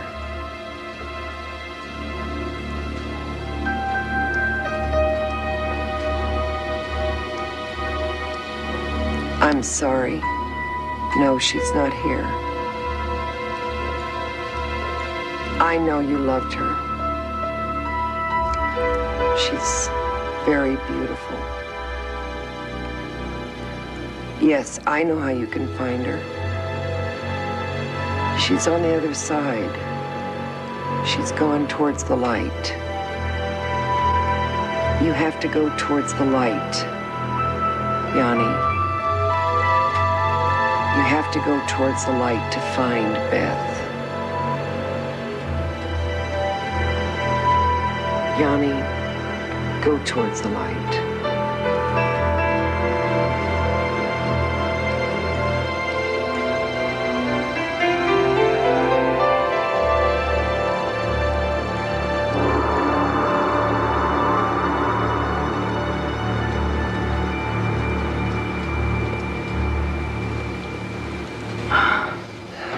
Thank you.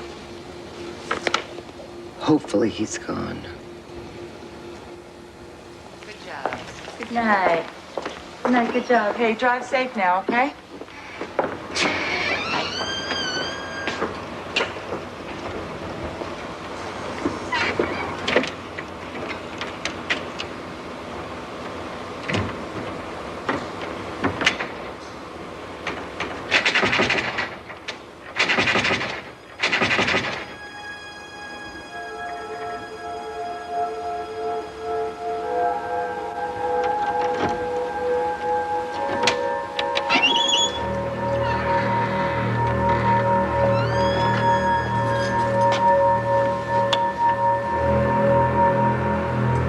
Is anybody here?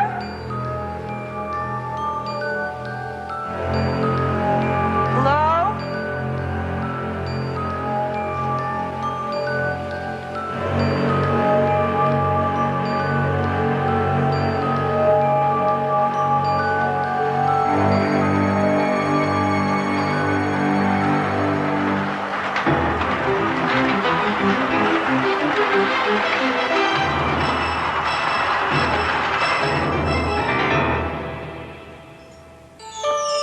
Yanni's appearance in the 1982 seance, as evidenced by this famous infrared photograph, was not his last haunting. In January of 1991, we revisited the Sunnyvale Toys R Us, where employees past and present gathered to talk about their experiences in the intervening years. I heard my name being called. And, I listened again, and I turned around, and I couldn't see who was calling me. And I said, wait a minute, she's not even working today. And I'd get back up, and I'd start fixing the overstock again, and I'd hear it again. And then I'd feel my hair being caressed. And it just, ugh. And the one little teddy bear, instead of just falling down like it normally would, went out into an arch down to the floor. And I said to the manager, "You say what? Did that frighten you?" And he said, "It sure did, Put." So now when I go into the stock room, I bless myself and I say, "Hi, Johann. It's only me doing a day's work." And upstairs we heard footsteps, very loud footsteps, thump, thump, thump, thump. And I looked around and counted 1, 2, 3, 4 to make sure we were all there. And we were all there. And I asked one of the employees, I said, "Let's go upstairs and check it out." He's all, "No way, I'm staying right where I am." I had gone in to use the restroom, was in one of the restroom stalls, heard the door open, heard the water turn on, kind of looked under, saw nobody in the restroom. The water turned off, the door opened, and I refused to use the restroom the rest of the 6 weeks I was here. Someday, of course, he will leave. Maybe Beth will come for him, some loving entity will grab him. He'll go on to the white light, but until that time, he still walks up and down these halls looking for his lost love. When we return, a ghost helps to solve the mystery of her own murder.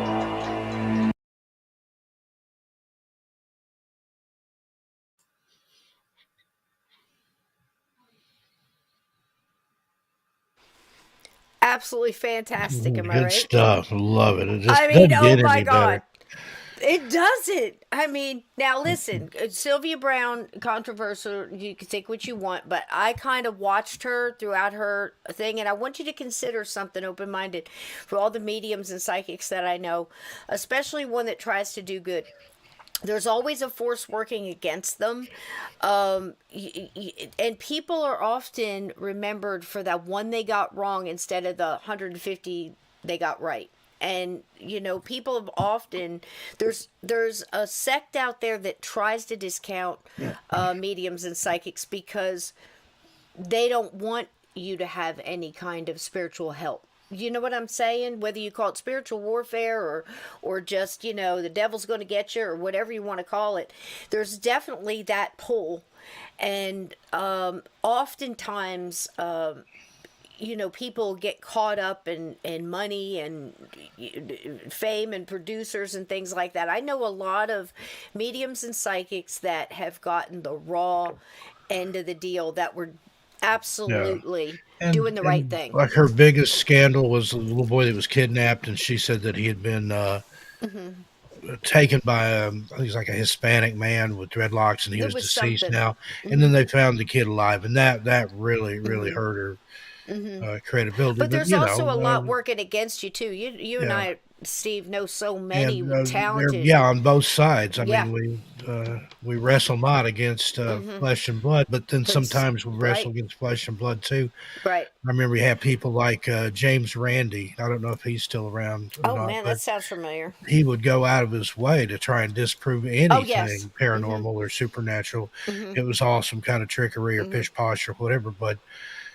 Einstein said some people see miracles every day and some people never see them. So I think it's all in your perspective and what you look for. It is too, and it's often, especially if you put yourself out there and you're on TV or on a show, everybody goes for the emotion and the shot, that money shot and all that other stuff, and the things goes right and wrong, and you can say, well, then don't put yourself out there. But there are people with gifts who don't use them because they're scared things like that are going to happen. And to there them. are And there's people that put fleece themselves the out. flock. I Right. remember Peter Popoff, the preacher that had, first of all, he was a healing minister, but he wore a hearing aid. Now, that should be a first hint right there that he's a miracle worker, but he's wearing a hearing aid. Well, they found the signal that his catching wife. him. His wife was wasn't really a hearing aid; it was like a radio thing, Right. and they'd have people write stuff down on slips of paper as they went in, and then when somebody come up, she'd say, "This is so and so. He has kidney stones." Or whatever, and he'd say, "I think you've got kidney stones," and then the people were like, "Oh my God, he's so good." And there's been so much of that too. I mean, from vaudeville on through to circus acts and all kinds of other things. But there are people that genuinely have power. Have it. I've seen people healed at Right. prayer services and stuff. Right. There was a really good Steve Martin movie about that. I can't remember what the name of it was, where he played a preacher that was just out to take people's money. Right. But in the end, he actually was did inadvertently perform a miracle. Right. Well, that's like the thing of Ghost with Whoopi Goldberg's part. She was playing a medium. She had abilities, but she was using it and she was exploiting it. And, when she really had the talent, when she just let go, she really had it. She didn't really want it. What do you think, Laura? Are we putting you out, kiddo? No, sorry. I put you to sleep. I'm sorry. Leap of Oh, Faith. no. Leap of Faith. That's it. Yeah. That's a good movie. Yeah. But what do you think about that? The way that was done, that was the In Search Of, that was their format, that, and they used, you got to see the people that it happened to. Those people are precious. I can't help but look at some of these brilliant. old things. I hope they never remake that series because it just would not be the same. It wouldn't be the same. Everything, the way it was done, it was like the photography of the time. The kind of crappy production values. It was state of the art at the time. Yeah. It looks very dated now, but that's part of the charm of it. To me. Absolutely love it. It's like looking through a lens into the past and all this stuff. Yeah. And when we were kids, In Search Of, that was the paranormal show. And I think, didn't they put out some paperback books and things too? Seems like I had a series of those. Yep, I agree, had the Glenn. stories in there. Yeah, being a little bit of a skeptic too on the stuff, absolutely. But I can only speak from my opinion and my vantage point. I've gone through and I've vetted an awful lot of people with abilities, and I've worked with them, and they've helped me, and I've seen things happen that I can't explain away other than to say it's miraculous. You know what I mean? And I've seen really good mediums go to the wayside and get caught up in things. And then I've seen people, like Steve and I just said, have abilities, they're abusing it, and then they come back full circle again and use it for good. It's like, it gets pretty scary when you start to know that this stuff is real and that you're accountable. And once you know that you're even more so accountable, even more, because you're knowingly doing it. That's a little different. So there's a lot of depth to it. So alls I ask through this, being that Sylvia is through this in and out, this Yanni story, she was so prominent at the time, and it was kind of her thing.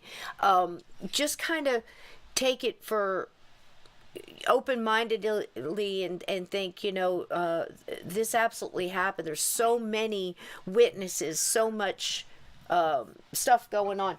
But you want to talk skeptical. Here's Steve. Here's going to be a little blast from the past. This one's real short, it's 5 minutes.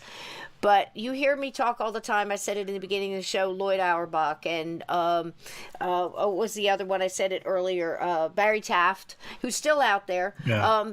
Used to love Lloyd's column in Fate magazine. That was another one. Here the he little is. digest size Fate, the originals. Oh my God, those were classic. You are going to just love this. And here he's bringing another with him that if you guys have never met this man, you are in for a real treat. This one's real short, but it gives the vantage point of the skeptic and the scientific angle. Here we go. Enjoy.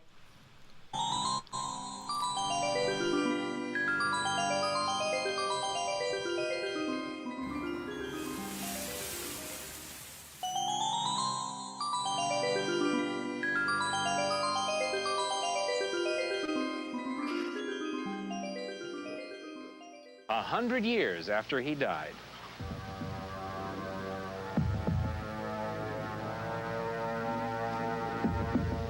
Strange paranormal events at this toy store have been linked to a hired hand named Johnny Johansson. He worked for a farmer and fell deeply in love with his daughter, but the feeling was not mutual. But Johnny waited, always hoping she would learn to love him. One day, while chopping wood, Johnny cut his leg. He tried to make it back to the farm, but he bled to death. He died on the site of this toy store over 100 years ago. And it's Johnny, they say, who today haunts the back rooms and aisles of this toy store, still waiting for his love. Since the beginnings of civilization, man has had an almost unquestioned interest in the hereafter. Are there ghosts? Do you remember this guy, Steve? Yeah, Harry Blackstone Jr. He was also played Wizzo on the Bozo the Clown show, the one out of Chicago. I about fell off my chair. I totally forgot all about this. Chat, this guy, I'm telling you what, he was the bee's knees. Was he not, Steve? I mean, back in the day, he was your... a big deal. Oh, my God. He was still performing a little bit in Las Vegas when I first moved back, or when I first moved there. Too fun. I think he was at the Mirage or somewhere like that. But he didn't last very long after I got there. I wanted to go see him, and then he retired. They're so serious. They are so serious.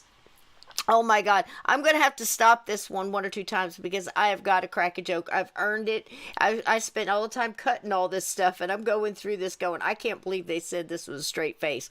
But anyway, here we go. Completely unbiased and open-minded, by the way. Like I said, I've earned it. I put up with them when they were out there decades ago. Here we go. Well, if in fact there are, perhaps we have immortality. And if in fact we could prove there are ghosts, perhaps we could understand that there is life after death. A ghost is a dead guy.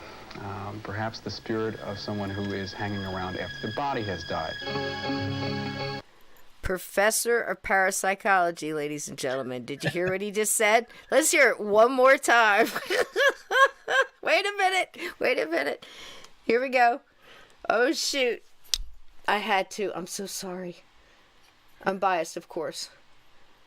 Completely without opinion. Oh, here we go. The body has died. Ghost Lloyd is a dead Auerbach guy. is a professor of parapsychology and one of the country's leading experts in the areas of apparitions, hauntings, and poltergeists. He's an expert. Lloyd will be investigating the events at the Sunnyvale, California Toys R Us. Lloyd has never seen a ghost himself, even though he's personally investigated hundreds of cases. From a black night that... You gotta wonder why. I love Lloyd, and I've read his books and used to read his columns religiously, but I don't recognize anybody as an expert in the paranormal in any field of it. And he's hundreds and hundreds of hours never seen a ghost, ladies and gentlemen. I bet you, show of hands, how many people in this chat, or at least has had an experience. But he says he has, that's why he's annoying, and it's kind of fun to pick on him. But he'd probably that is an old right computer. back. It looks like an Apple IIe or something. Oh my God, like this that. is a blast of the past. This is pure enjoyment right here. Here we go. Haunted a suburban home to a husband who refused to die. Tonight, Lloyd will try to explain that's original the IBM. unexplainable. It's been going on for at least XT, 6 years now. Apparently, Or toys just an have IBM been PC. dislodging themselves It from could be. shelves, occasionally floating across the room, and an occasional report of a wispy white figure that is passing He's through such the a young store. buck there, isn't he? These are coming from a lot of the have come from a lot of the employees. He's still going. However, Isn't he? no I thought he extensive passed away. investigation by a scientific team has ever taken place. Here we go. He's on the case. Investigations of ghosts generally take three forms. Poltergeists, involving movement of objects. Hauntings, where a ghost is part of a reoccurring event but prompts no contact. And apparitions, which are true ghosts that can be seen, smelled, and even spoken to. Lloyd informs me I smell that a at the ghost. Toys R Us event, All three were involved. I smell dead people. He's still kicking. 66 years old. He hadn't changed a whole Yeah, lot. I'm telling you what. And he hasn't moved it. He hasn't budgeted an inch either. Me. I hear my name, and when I turn look, around, look, there's it's no Putt. one there. It's Putt. There's no one around, and all of a sudden, I just heard all this. I want to know how crash she got that bang, nickname. Yeah, me too. She'd tell you too, I bet you. And the light fixture broke in half. I happened to notice several occurrences of merchandise sitting on the floor. This guy and right it here. wasn't just the fact that it was loose pieces sitting on the floor, they were stacked. I don't believe in ghosts, but I know she's got a great energy, I gotta tell you. Yeah. She'd have a beer with you. The strongest evidence Here we to go, date here that we a go. ghost might indeed haunt We're the gonna store figure this out is in right the now. form of He does photographs have a taken by master's degree in Bill Tidwell. parapsychology, but The Yeah. photographs were taken during doesn't a make you an seance expert. recently And his held at the thesis is a store. ghost is a dead This guy. photo reveals nothing. Beautiful. 2 seconds later, a shot of the Here's same a picture. area was taken. Now, that's the This Sylvia Brown infrared seance, photo clear, clearly right? shows a figure. And that Infrared Sylvia is Brown with her sensitive to back in heat the and lower energy. left or Bill will lower be right taking field there. photos for us tonight. Yup. I still don't. So they're talking necessarily about believe this in picture they ghosts, took but before. I cannot explain this figure at all. Another Lloyd's expert. conclusion so far was that Yanni Johansson is a combination of overactive imaginations and various practical jokes. In addition, That's his synopsis for pretty much everything. Get But I love the guy. out of here with that. But I absolutely love him. But now you know why in the 70s he would drive me crazy, because I'd watch a woman get picked up, thrown across the room, levitate, have her clothes pulled off, and obviously look like she was being attacked. And he'd It say was it the was wind. like mass hypnosis or something. Again, he's got a PhD and I don't, so I yield. But I'm laughing all the way. Whatever. What do I know? I've only, we pretty much been in the same amount of time. I don't have a degree unless people push me really hard, and then I pull out that old one. You've heard that one, right, Steve? I got a BS degree from FU. Mine beats yours. Let's continue, shall we? tonight's photos revealed nothing. There's a reason for me to question what's going on here. I can't say for certain that people are imagining things or that they're conjuring up a subconscious image for themselves in all these cases. There seems to be something that people are experiencing around the world, whether it's in terms of ghosts or other sorts of psychic experiences that needs explaining.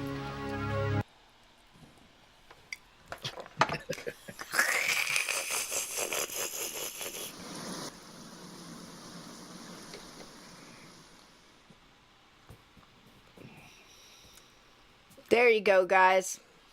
I don't know what you think there, Steve. It kind of leaves me with the feeling a little bit of the ghost of Geraldo's Al Capone cave kind of thing. Yeah.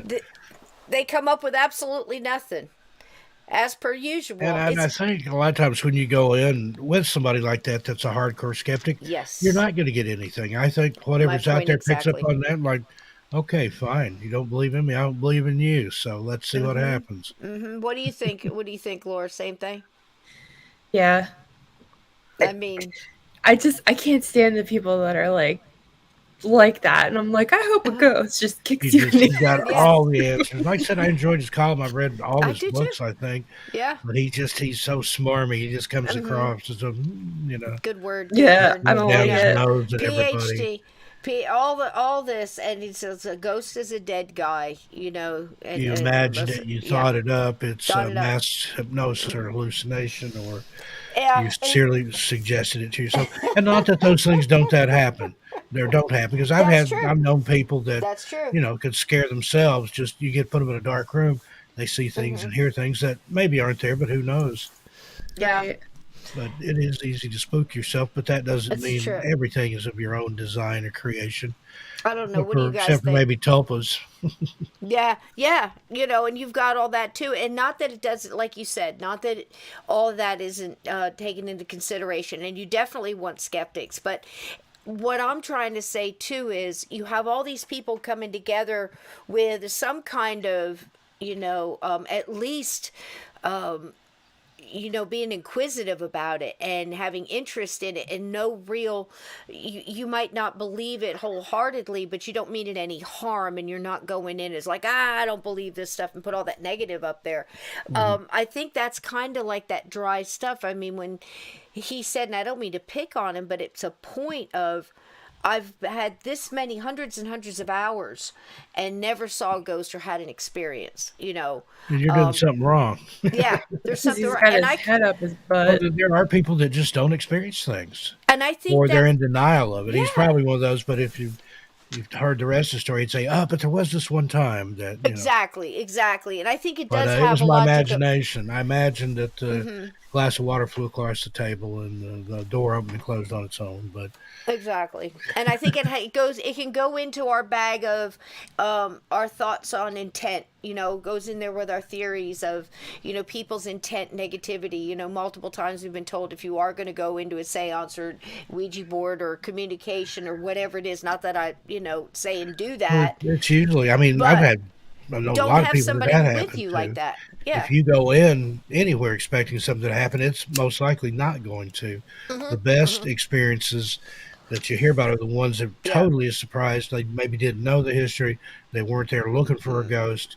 They just, Yeah. moved into a house and all this stuff starts happening. Right. That's the best stories to me. Just the And random. Hans Holzer would tell you the same thing about the negativity and things blocking it. It goes hand in hand with people trying to communicate with past loved ones. Lower vibrational things do block that, and they'll say no, not to wait for a certain amount of time so much for just yourself or just the spirit you're trying to contact, but for both of you, because all of that needs to level out a little bit, and sometimes that takes a long time depending on the relationship between those two people. It's as an individual as the people involved, and have an open mind about it. Sorry. Go ahead, baby.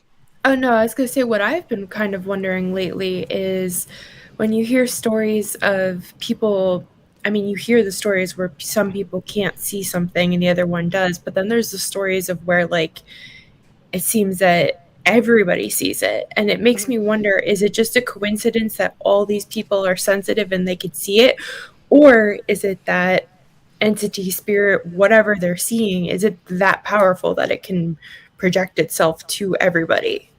I think it's both. Yeah, You think? I A agree. little bit of both. It depends individually on the situation, because And I think how each one's open different. you are to it, how perceptive you are to it, Every and factor. how perceptive whatever it is to you. Because I thought for a long time that why is it that every house I've lived in was haunted to one degree or another, and then I finally came to the conclusion several years ago You're the one that's that haunted. I'm the one that's haunted. Yep. Definitely. Wherever go. I go, there's going to be See? some degree of some kind of BS. Well, that's but just you it. learn to live with it, and just it is what it is. You can't turn it off or switch it off. I wouldn't want to. I've enjoyed every terrifying minute of it. experience I've ever had. Every minute of me too. And that's just it. It's just experience and paying attention. I mean, I heard it somewhere. How'd you get so wise? Well, you live. First of all, you realize you're not wise.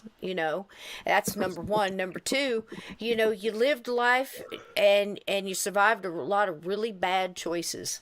And that's pretty much it. By surviving bad choices and life coming at you and learning how to get through it. It's the same with ghosts, man. They're trying to get through the stuff too. People keep forgetting that I don't think we change much just because we change form.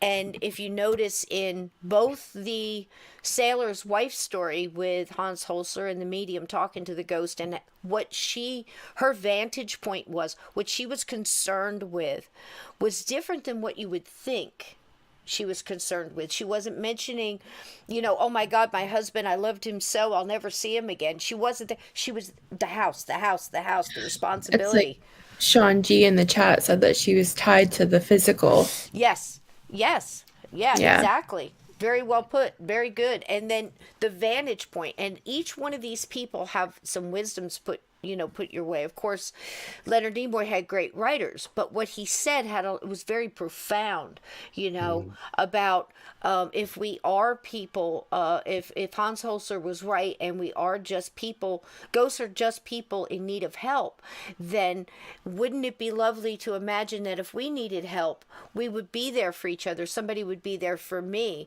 so it's our responsibility to help. And, that was very well written and very well put. And each one of these stories kind of leans towards that. And this Toys R Us thing was a huge story at the time. Yeah. And I was very lucky to find that little piece there with, I thought it was a good vantage point to show that a magician went in there to try to see if there was any trickery going on. I'm sure he scoured that thing top to bottom, don't you think, Steve? Oh, yeah. Blackstone was a real pistol. And, Lloyd went in there with his vantage point, and they pretty much came up with nothing. Well, here's a little group that nobody really remembers this show at all, and it's a short one. It's only 5 minutes, but it wraps it all up in a nice tight little ball.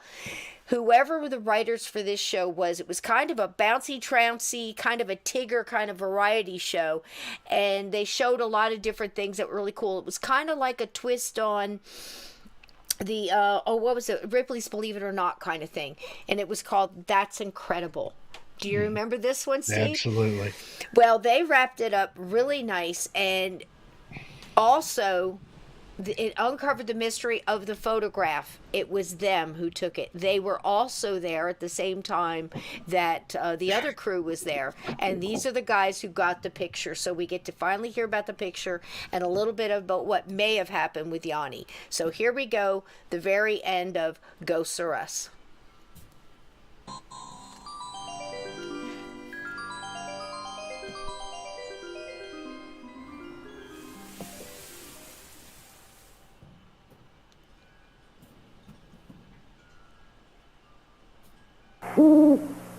We found a ghost living in a Welsh pub who played the organ, but nobody ever saw him.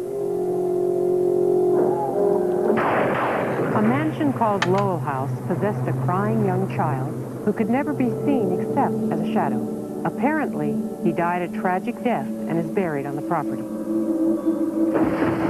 Then there was the horror of Amityville that made an entire family flee after only a month. But the one that really scared everybody turned up at a Toys R Us.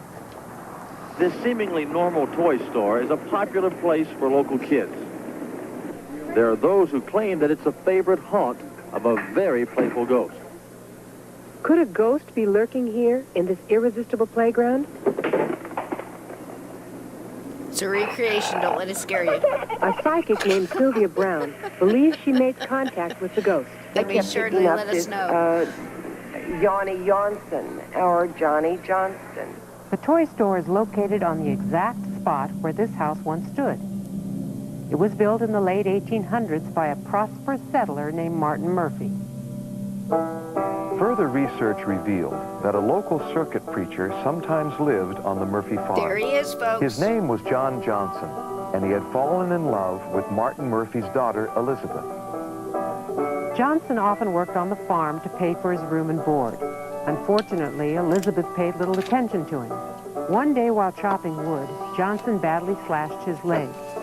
Unable to move or get help, he bled to death. Bleeding to death is, I've talked to doctors that I do work with, and that's really not that painful. It's sort of a slow tiredness. So he probably doesn't even realize he is dead. Now we wondered if our psychic Sylvia Brown could make contact with the ghost that was loose in the store. The best way was to set up a seance. We hired professional photographers to take pictures throughout the session, and it was in their cameras that the unbelievable appeared to happen.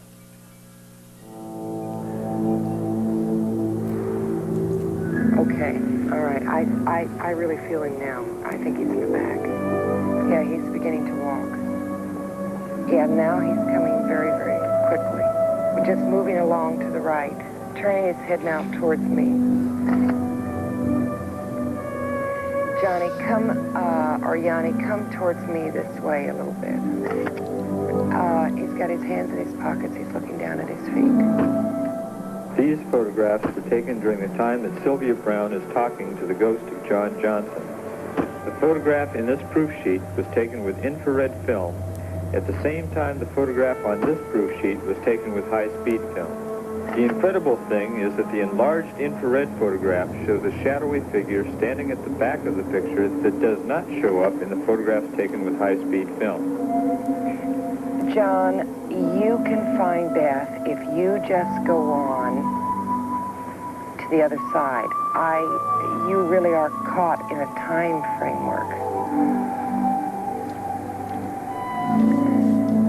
No, all right, if you don't want to talk, no, I won't say anything if you don't want to talk about it. It was nice of you to come to see us. My assistant and I do not remember anyone standing in this position while Sylvia was talking to the ghost of John Johnson. And we cannot explain why a figure that appears in an infrared photograph does not appear in a photograph taken at virtually the same instant with high-speed film. Take care of yourself. May you find peace, Johnny. Yeah, he's going around the corner. That's very sad. Well, we called Sylvia Brown and asked her if she believed the ghost was still in the store. Here's what she said. I was there recently with my granddaughter and saw the ghost in aisle 13.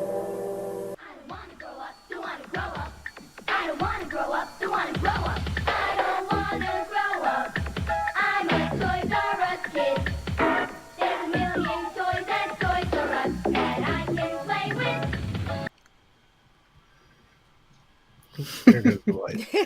And that building still stands. It's an REI Outfitters now. And I've heard some reports that it is, they're experiencing things in there still. So I feel so bad that he's still there.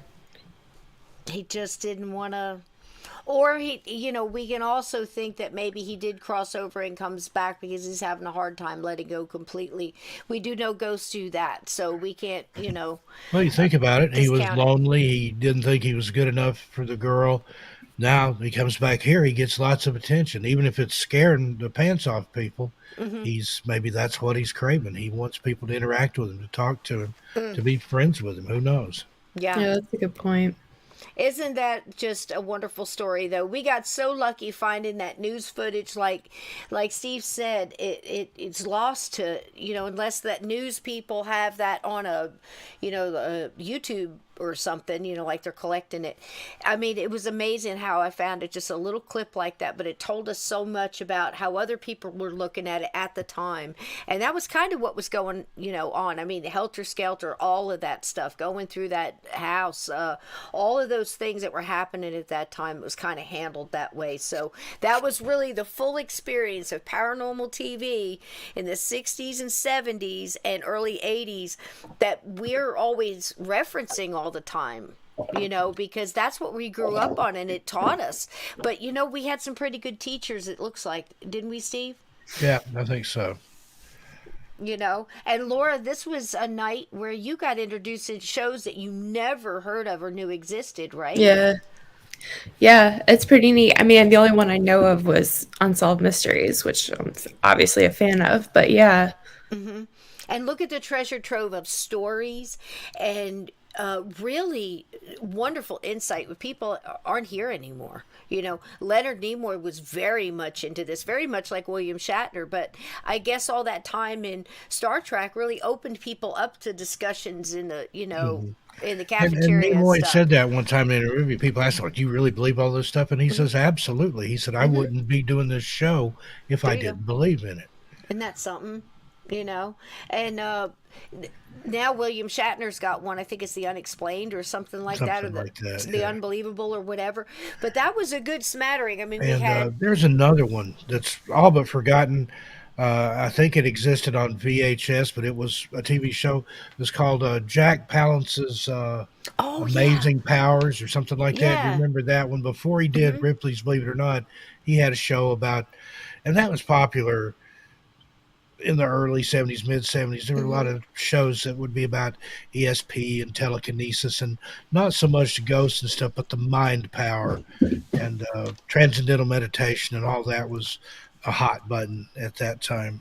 It's amazing. And you know, that was the whole intent of tonight, of going a lot of these, like Steve said about writing his stories, and started a whole string of books and wonderful stories that everybody has, you know, shared and listened to with their families and everything like that. It would have never happened if he hadn't a thought, if I don't write them down, they die with me.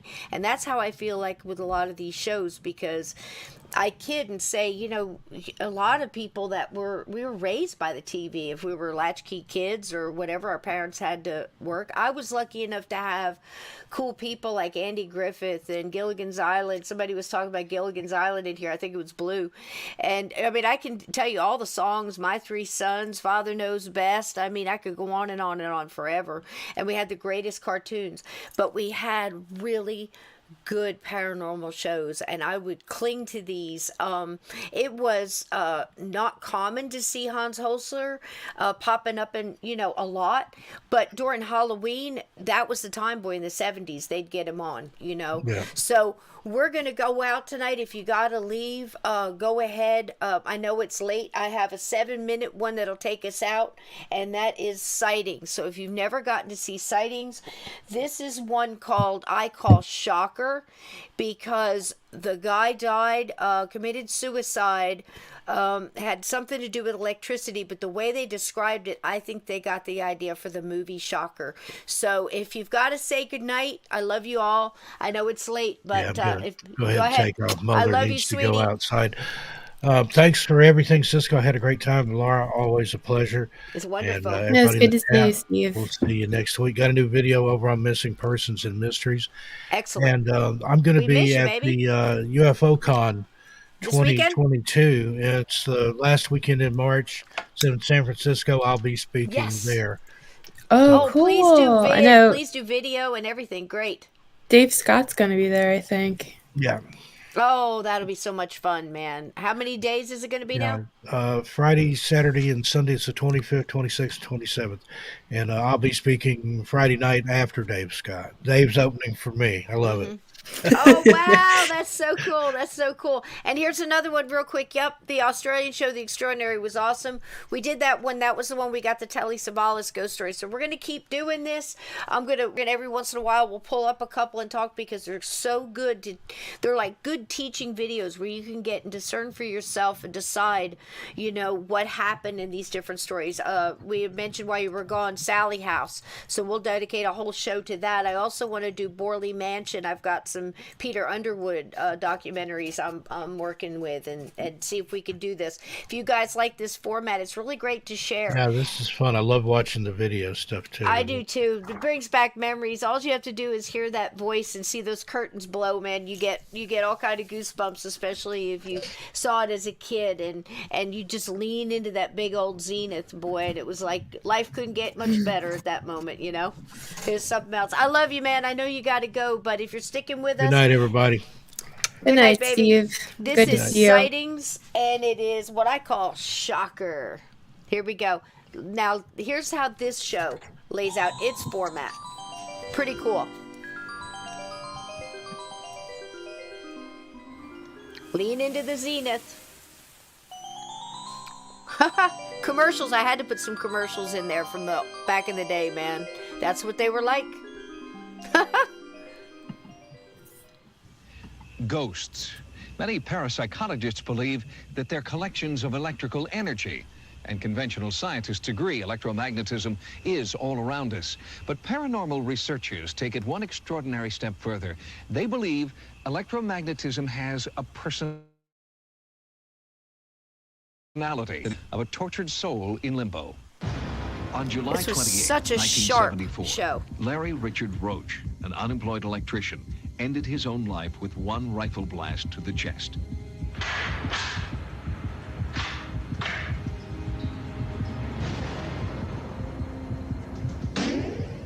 Before his suicide, Larry Roach had been severely injured on the job. Electric shock had left him physically and mentally disabled. He had seizures, was emotionally unstable, and when his wife left him, Larry Roach became despondent and took his own life. Today, near Dallas, Texas, in this quiet neighborhood, a new family lives in the house where Larry Roach committed suicide. It was supposed to be the Lemonis family's dream house. They finally had a backyard for the children and plenty of room. But their happiness has been short-lived. They believe something is trying to force them out. 3 weeks after we moved in, strange things started to happen. I had walked from the dining room into the kitchen, and about then, something got a hold of my hair and lifted me up. And I started hollering, Pam, Pam, help me. And she turned around and looked, and she said I was just like a haze all over me, like a glow, like I had lit up. Most of the disturbances in the house seemed to be related to strange electrical energy that had an almost human form. It affected appliances, the telephone, the lights. The phone answering machine played back messages spontaneously. You've reached 642. You've reached 642. Then a frightening apparition appeared in the kitchen. All at once, I just felt like something was in the kitchen. I just felt like something was staring at me. And I turned around and I looked, and I seen laying on the floor like a whole figure of a man's body. I was terrified.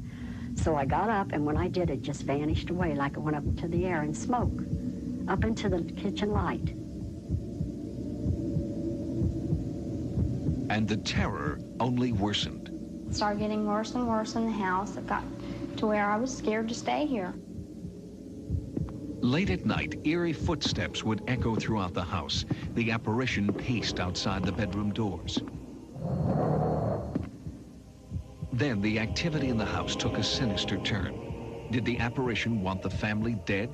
I came home one afternoon, and the gas stove had been turned on, and Joe was asleep on the sofa. I came in, smelled the gas at the front door, left the front door open because you could not even walk in, and it really scared me. After this incident, Pam started to ask neighbors about the history of the house. I told Pam something has happened in this kitchen. And she said, well, Mother, I think you're right. So she went to investigating with her neighbors, and they did explain to her that a man had committed suicide in the kitchen. The Lamonises wondered if it was Larry Roach's angry, restless spirit that was tormenting their lives. Desperate to find out, Pam contacted psychics Dwana Paul and Carol Williams. When Pam called me, she was very disturbed. Her voice was shaking. She said, I have someone in my house, and it's a ghost. I did feel cold spots in a few of the rooms, and as we were just sitting there in the living area, I started feeling the tingling sensation that I feel when a spirit is there. Just before the 18th anniversary of the suicide, the psychics hold a seance they hope will drive Larry Roach's spirit from the house. Carol, Dwana, and other psychics joined together with the Lemonis family. We've come here tonight to bring in the spirit of Larry from this house. And we're going to attempt to send Larry to the light. Understand that you committed suicide. You killed yourself.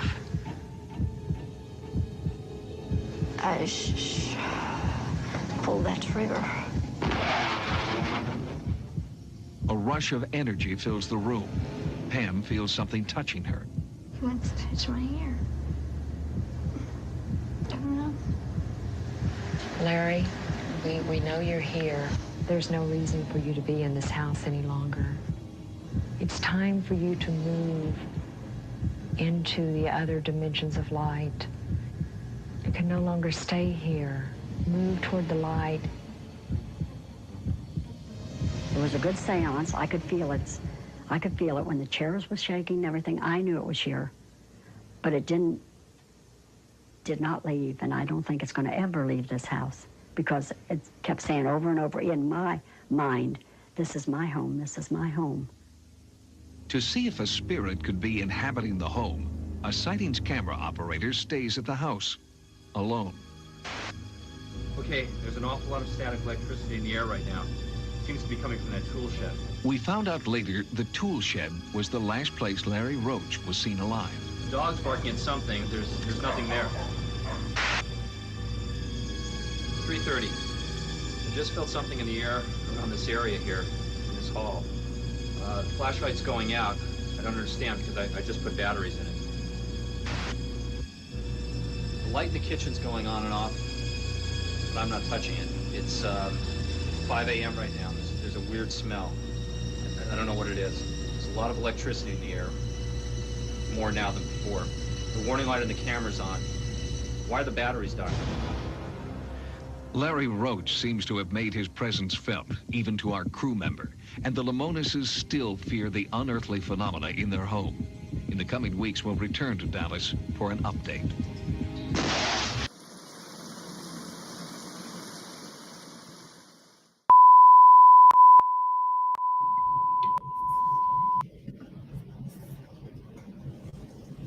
Hey, where's the cat? Was it kitty? Yeah. Well, that one didn't have it. I'll tell you what.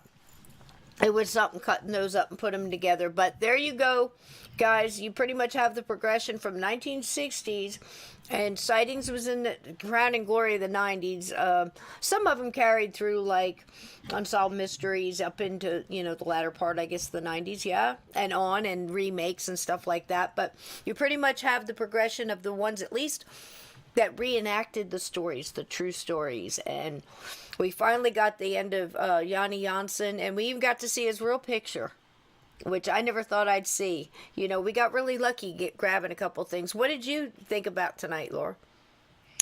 I had a lot of fun. Yeah, and it was cool, neat right? to see all this old stuff that I haven't seen before, because I really like that stuff. I'm not, I said before, I don't like all the new. Yeah. There's And so much wisdom. that's the thing is, there is so much wisdom, and you don't need all the special effects and all the other crap when you There you have go. all the stuff.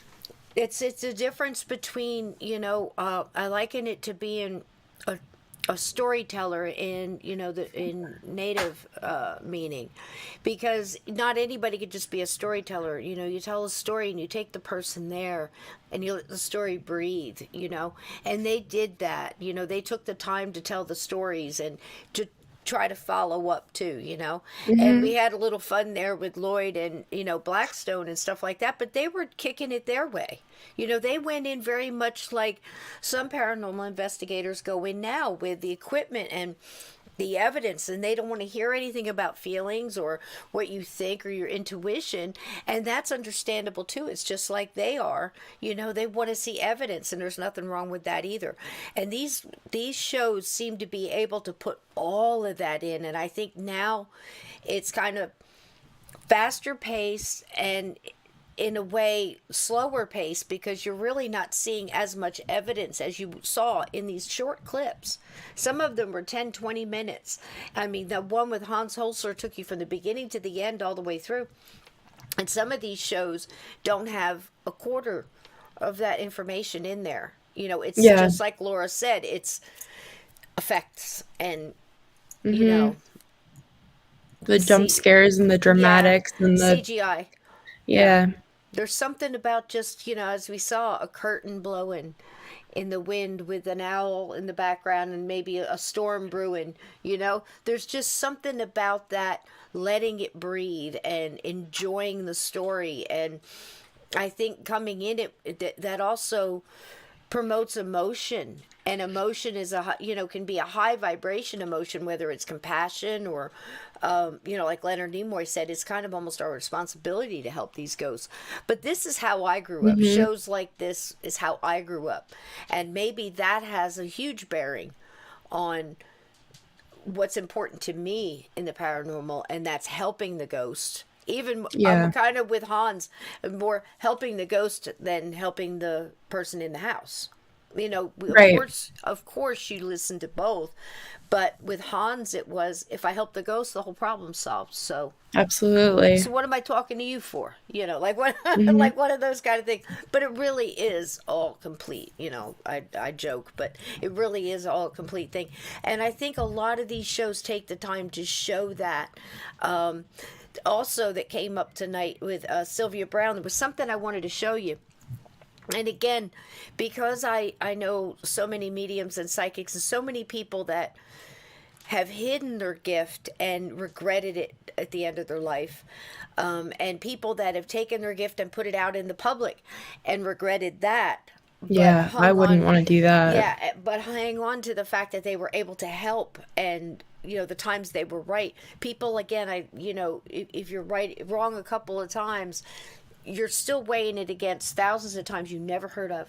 The people that were helped, the hearts that were healed, the people that were given strength to carry on or given peace. They don't tend to put those kind of heroes up front. We see, if it bleeds, it leads. So I felt like all the times I read Sylvia's books, all the years I watched her on Montel Williams.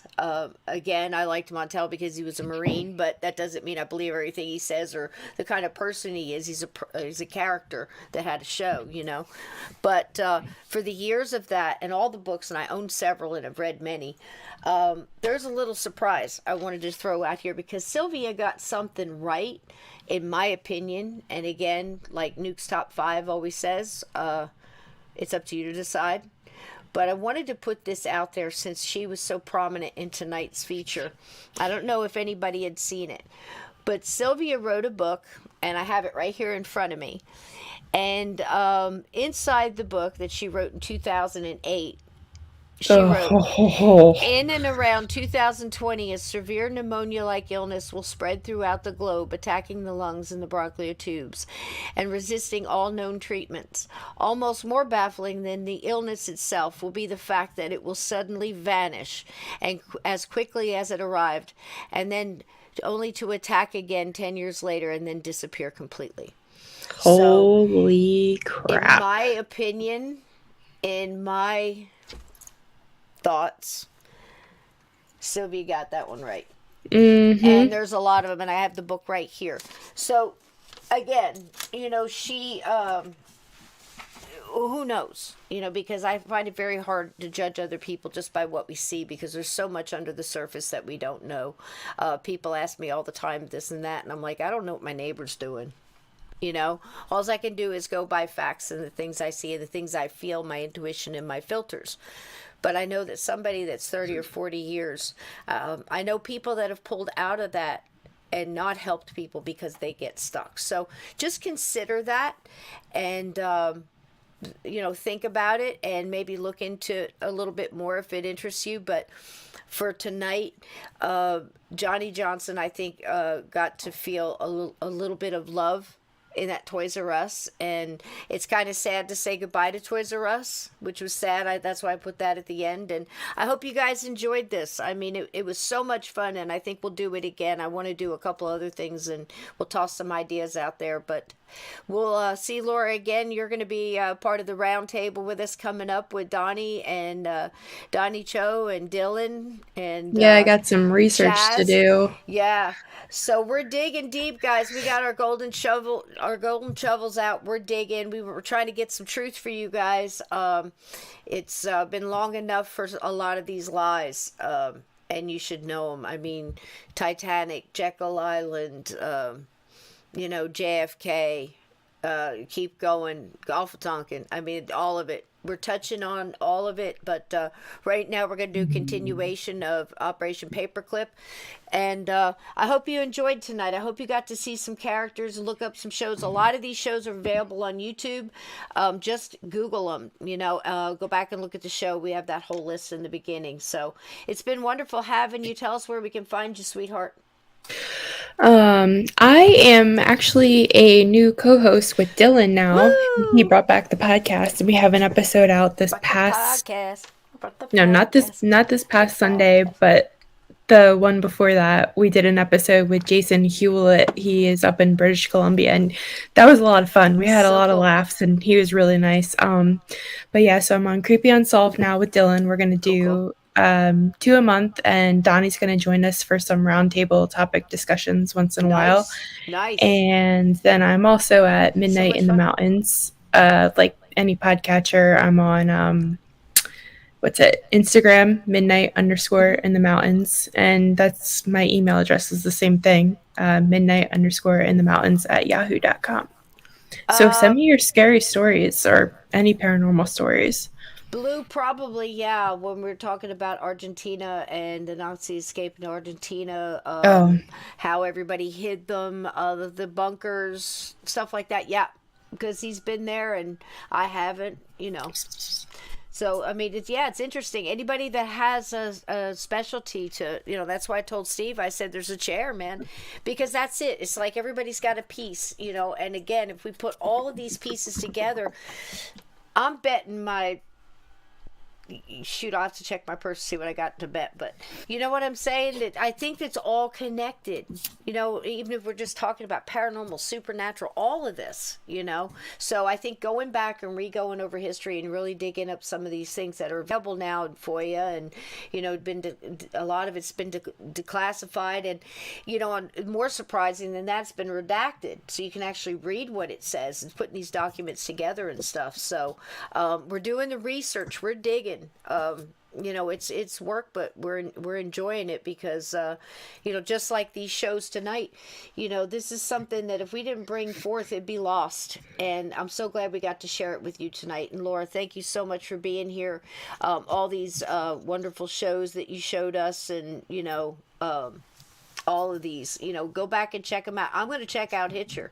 I've never seen that it. looks good. Yeah, and I highly recommend going back and seeing this guy. There's a bunch of YouTube. Just look up Ghost Story, Cabot, 70s. You'll see it. YouTube, free commercials. But this one I've not seen. I'm going to dig on it, and we'll see.